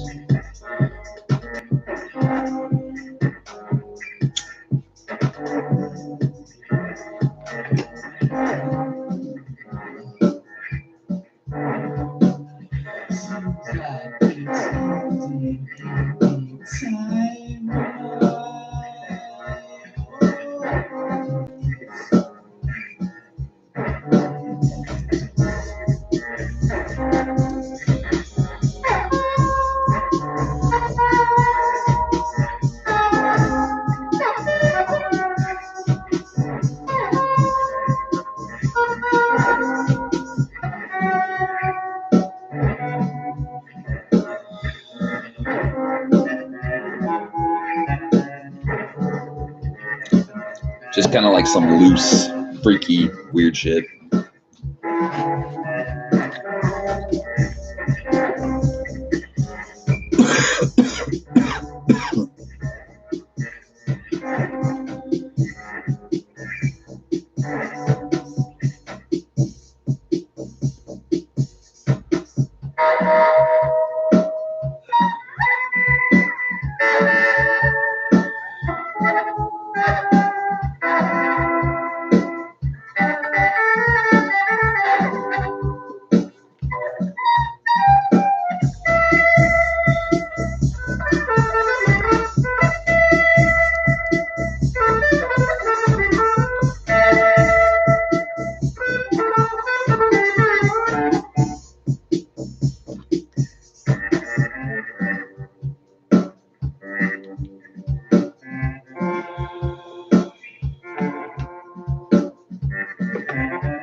Sip and scan.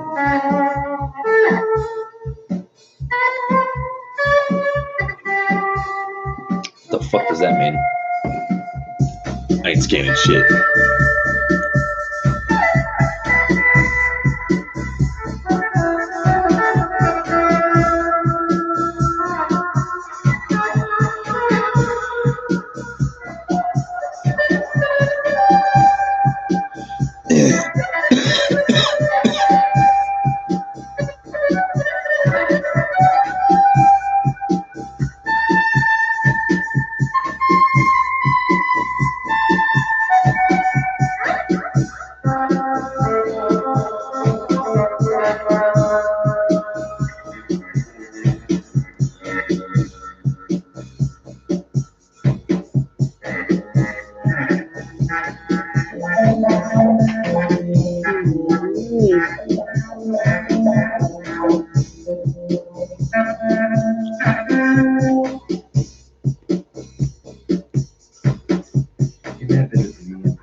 Yeah, just standard tuning.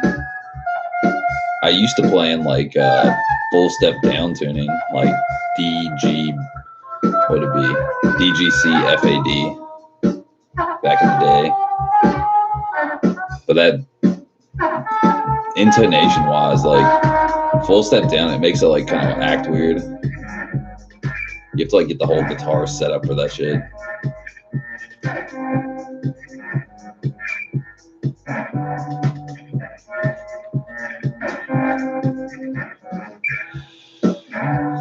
Yeah, like same thing with drop C. Like you really have to like dedicate a guitar to that tuning to like get it set up so it intonates right. I still gotta mix all of it and stuff. I mean, this is like mad rough, you know what I mean? This is literally like one take. Just like program the drums, get them ready. Fucking like arrange the drums like the way I want them to sound in my head or whatever, then jam over them. It's one take. That's it. It's got so much more to go.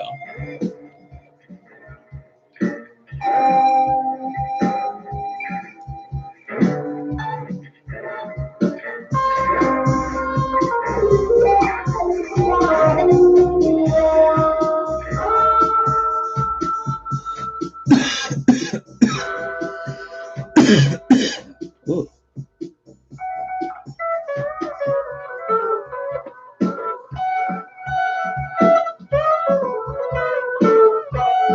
And yeah, you gotta have the weirdest like fucking piece of like Goodwill clothing to cover up your mixer. I don't know what the fuck this is all about, but I was like, this is my new mixer cover. Some straight ass weird as fuck article of clothing. It's like, yep, that's my mixer cover. I mean, that shit looks fucking hilarious though. It's like some like paisley tribal fuck shit. I don't even know.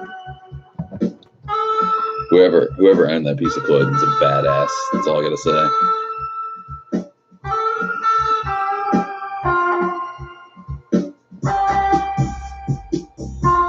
Jamal says it's chill background instrumental music. Yeah, I feel you. That's why I was kind of bummed out. Like the fucking vocals barely even like transferred through at all. Like in sections it would transfer through, but then, you know, some of the effects and stuff, like all the reverberated vocals, like didn't even transfer through. It makes no sense. I've never had a problem with that.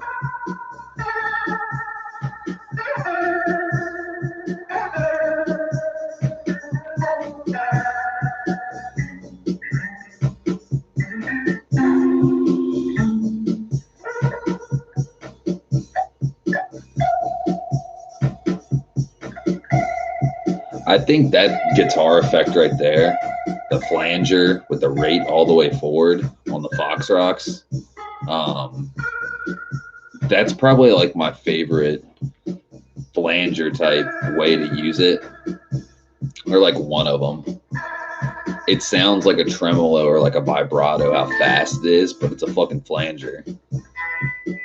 And that's like slow rate, like how swelly it sounds.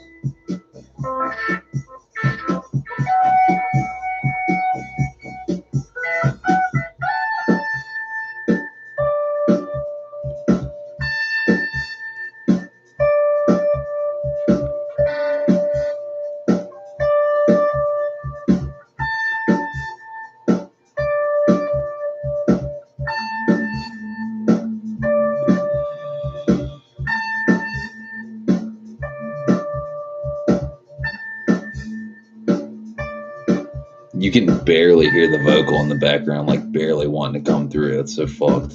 Like on that, no. Like I was literally like harmonizing the notes I was playing on those last like 4 or 5 notes, and you barely even fucking hear it. Chris B says, do you record the guitar and sing at the same time, or do you layer to sound clips? Or layer the 2 sound clips? No, like on that, I was singing while I was playing, and it's a bummer that the shit didn't even come through.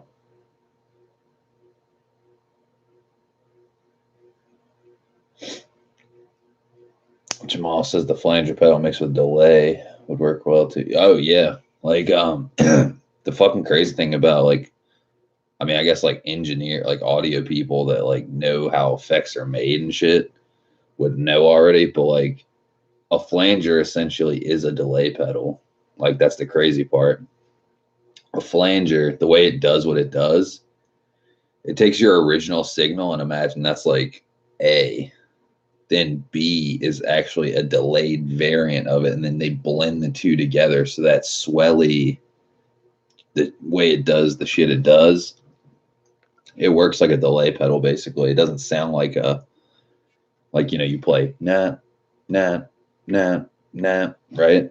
Like, you know, you play one note and you hear like quarter time delay coming back at you. It's like literally like a, it's like warbling. It's like almost like, I think a flanger is like almost like a tape machine. Like it's coming around like a tape head would or something like that. It's fucking weird.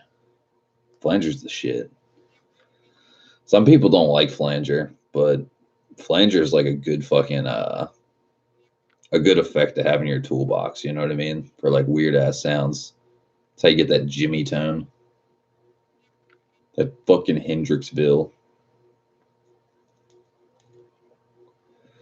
Like a flanger, a good compressor, a good wah pedal, and a good like drive or fuzz, and a delay. That's pretty much it. Like, I mean, then you got like weird pedals that are like far left field, like ring modulators and like EQ pedals and all that shit. Like, you know, what else?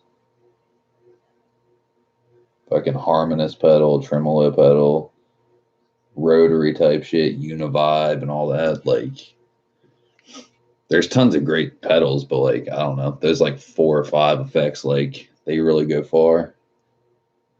Muff fuzz. I know what fuzz she likes. Big muff.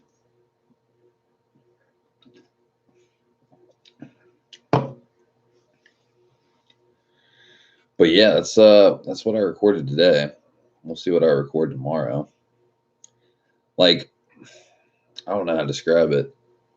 The whole like concept of what I had in my head was like fucking this one album Omar has that's like mainly like, I mean, it's still like his style, like, you know, guitar and like shit like that, but like it's like electronic, like it almost sounds like dance music, but like in a really like off-putting way. It doesn't sound like typical dance music. It sounds like experimental dance music maybe or something, like just like it has like fucking weird hook to the rhythm of it, you know, like almost like you go in a fucking club or something, you hear fucking Boots and Cats or something.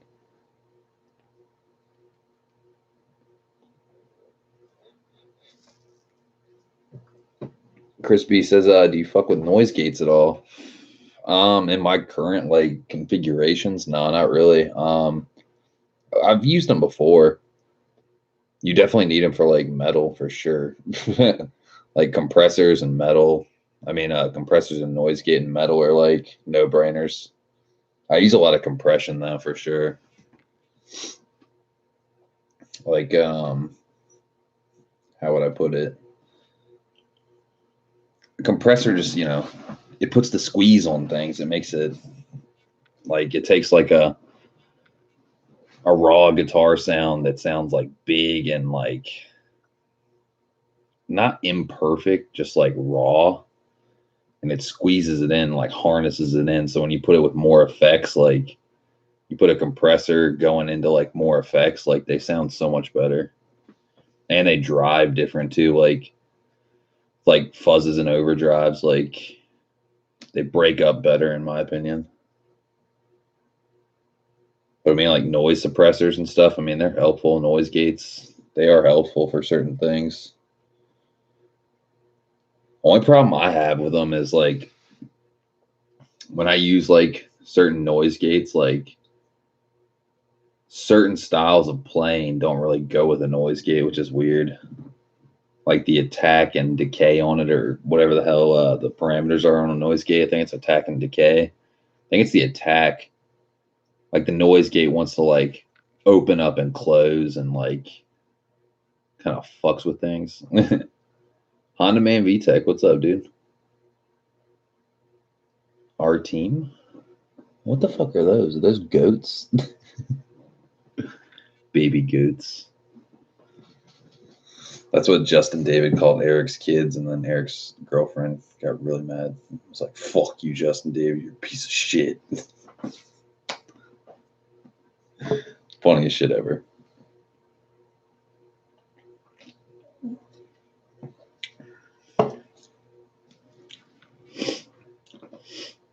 Fucking earlier today, I was out on the porch, and apparently we have baby birds in one of our flower pots.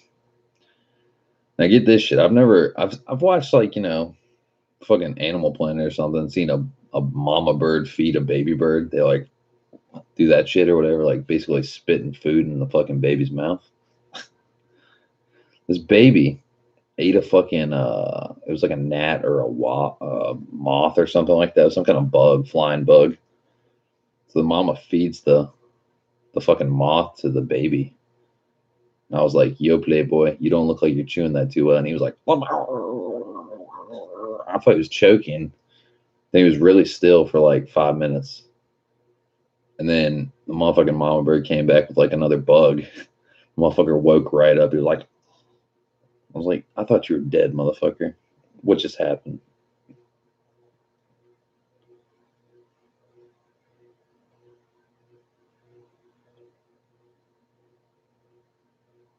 Honda Man says, haha, I just woke up. Still trying to get an FK2 Type R. The last deal didn't go as planned. That sucks, dude. I'm sorry. That's whack. See, that's a story I can believe. See, we had a troll in here earlier that was like, I'm 15 and I'm abused. My family tries to make me my sex toy. Some shit. I'm living in a tree house, but I got internet. I was like, something about this story don't add up. It's like, what the fuck just happened? Some fucking trolls out there, man. Some characters. Good God. Good God. Ugh.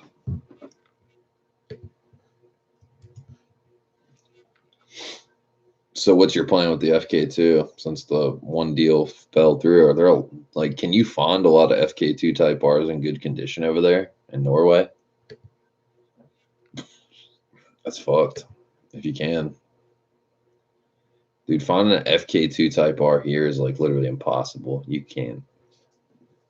You'd have to find someone that illegally imported one, or the only way they'd be over here is if they're for track use only or car show use, which is like apparently still really hard to get them over here, even if it's for track or show purposes only. You have to pay like a fuckload of taxes and like import shit.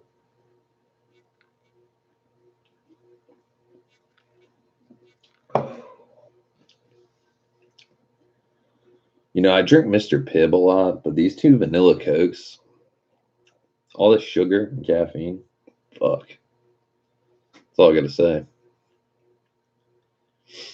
Honda Man says, well, I wanted a white one, but that got sold. So what's your other option? You found another one that's like a different color or something? Man, I feel you on that though, man. Any type R that was offered in championship white, you should probably go with that. Now, unfortunately, I'm rocking the Arctic Blue Pearl, but still, I think the Arctic Blue Pearl looks nasty as fuck. It's a good looking color.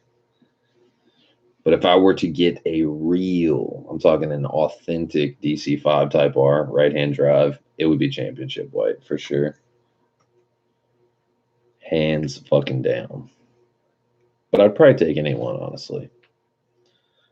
It'd either be probably championship white or Milano red. Those are the two colors I would be interested in because I already got a blue one. I don't give a fuck if it's not a real one or not. It's got everything in it except right-hand drive. Give no fucks.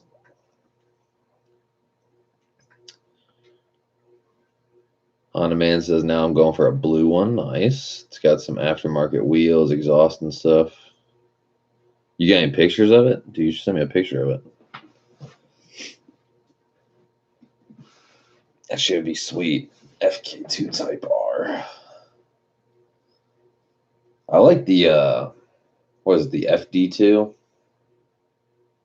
That one's, I really like that one.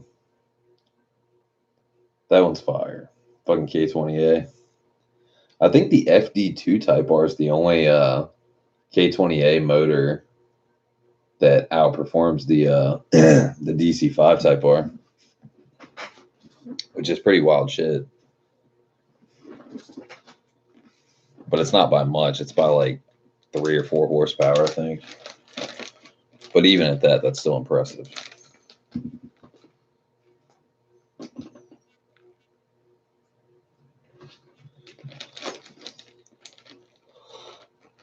Yay. Ooh, fuck.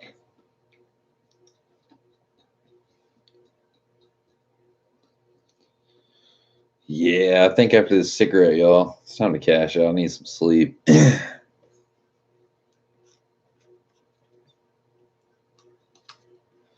We've been damn, dude, we've been streaming. Me and Chris were streaming for 2.5 hours, and then this stream's been going on for almost 3.5 hours. What the fuck? That was the quickest 5 hours of my life. He's got a link.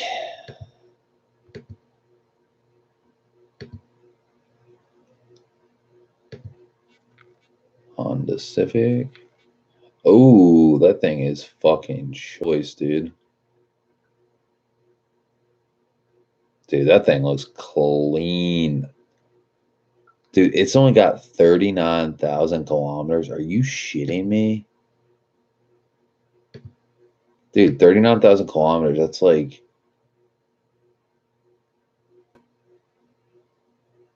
That's like 25,000 miles or something. Oh my God.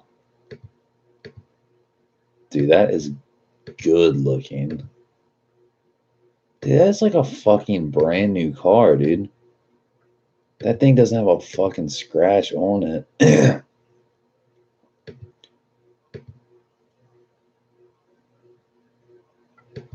Dude, that is baller.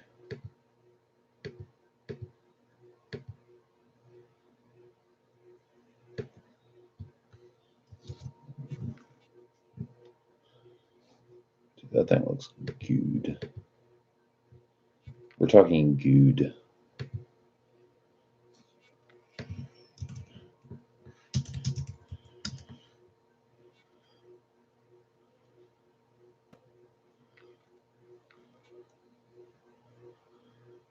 So, excuse me. 379, just call it 380,000 Swedish krona equals about 40,000. Dude, that's not bad, honestly.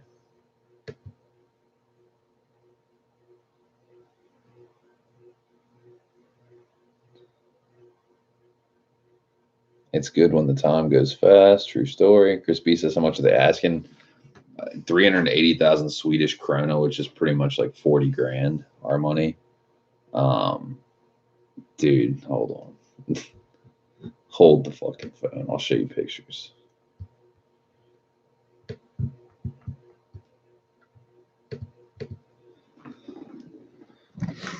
In my opinion, the FK2 looks way cooler than the FK8. That's just my opinion.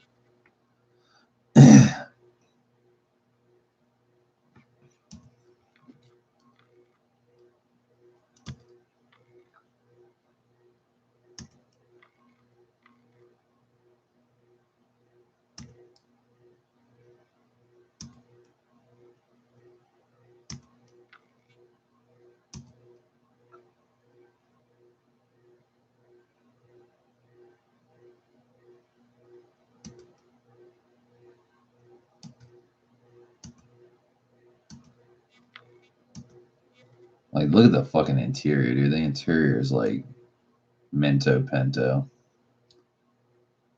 Like, fucking no bolster wear hardly at all. Looks like the fucking seat's been sat in like 5 times.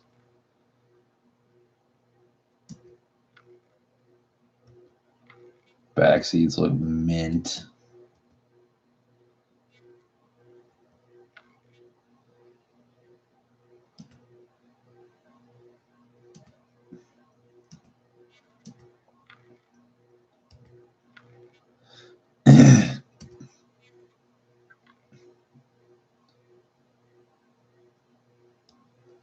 R mode, bitches.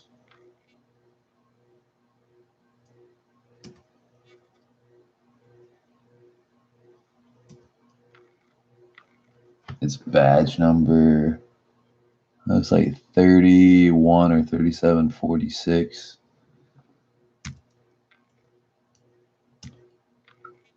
Pretty fucking fire.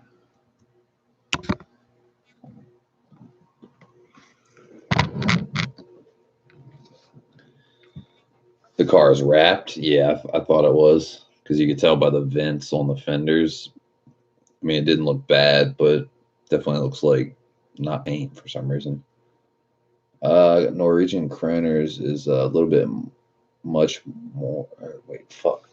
Norwegian Kronas is a little bit much worse than Swedish, but it's almost the same. Crispy says looks fire. I like the wrap. Is it matte? Yeah, it definitely looks like a matte blue, which is a very odd color, but like it looks really good. Jamal says awesome car.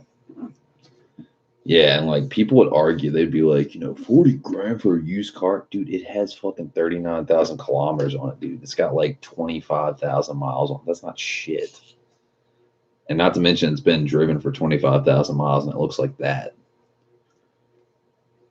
That shit must have been.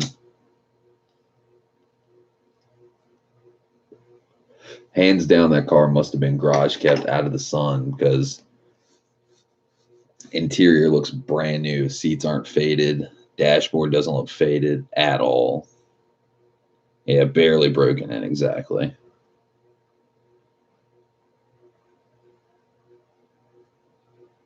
Honda says 1,000 kilometers. What do you mean 1,000 kilometers? It says 39,000 kilometers. Unless I'm missing something. Hold on.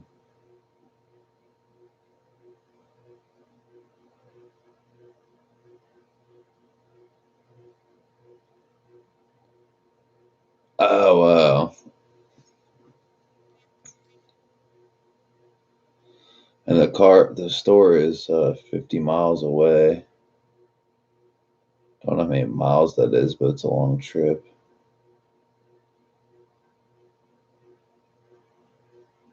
Thousand kilometers to car store. If it's 50 miles away, that'd be like almost 100 miles away or 100 kilometers away. That's not too bad. Shit. For a car like that, that's not that bad of a drive. Yeah, Honda Man says it's much easier to speak English than to write it. It's all good.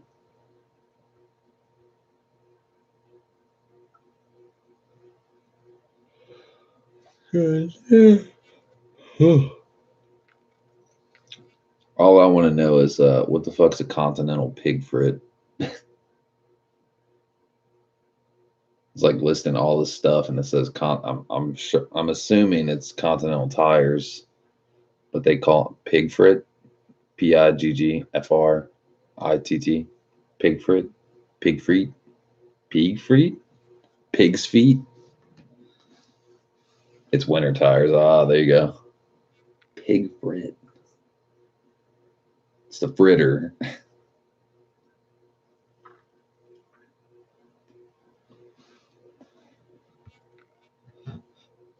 Yeah, it's a nice ass looking car though.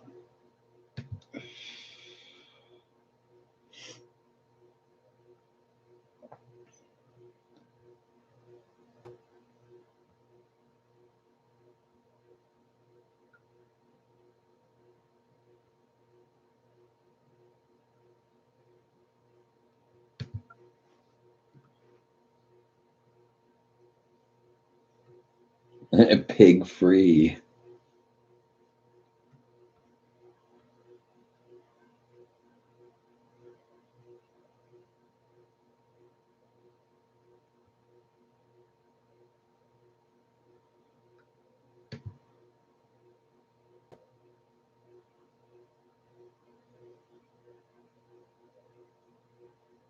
Huh. That's crazy. So you guys in oh, your cars are left-hand drive. I totally just like put that together. I thought, like, you're in Norway. They'd be right-hand drive, but they're not. They're left-hand drive. So you guys didn't get a Honda Integra Type R. Learn something new every day.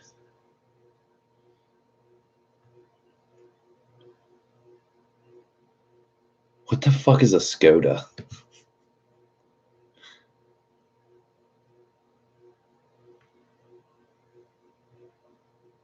Skoda Octavia.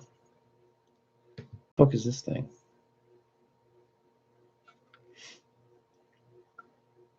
It's a Volkswagen. Skoda.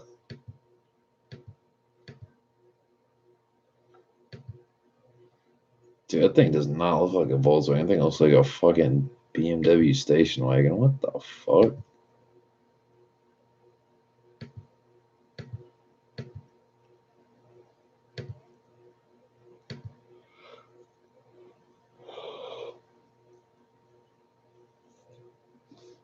Just like Audi. Yeah, it looks like almost like a Audi BMW station wagon. That's wild.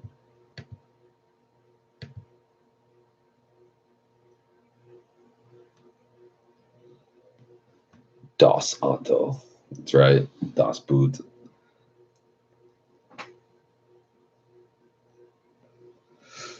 Ugh. 5 a.m. comes quick, y'all.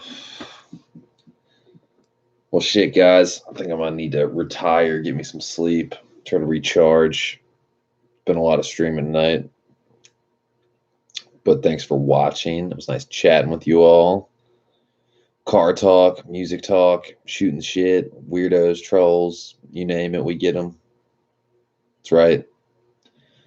I'll catch you guys later. I'll keep you guys posted on the fuel system stuff. We're $800 into the budget. We probably need like 400 more to be safe with all the fittings and getting it all done. I'm gonna need to get some more AN wrenches for the Dash 6 and the Dash 8 and some shit like that. But other than that, fucking yeah, we're almost there, man. We're more than 3/4 of the way to getting the fuel system done. So I'll keep you guys posted, but you guys have a good rest of the weekend. Sunday. Be y'all. Be y'all. Later, guys.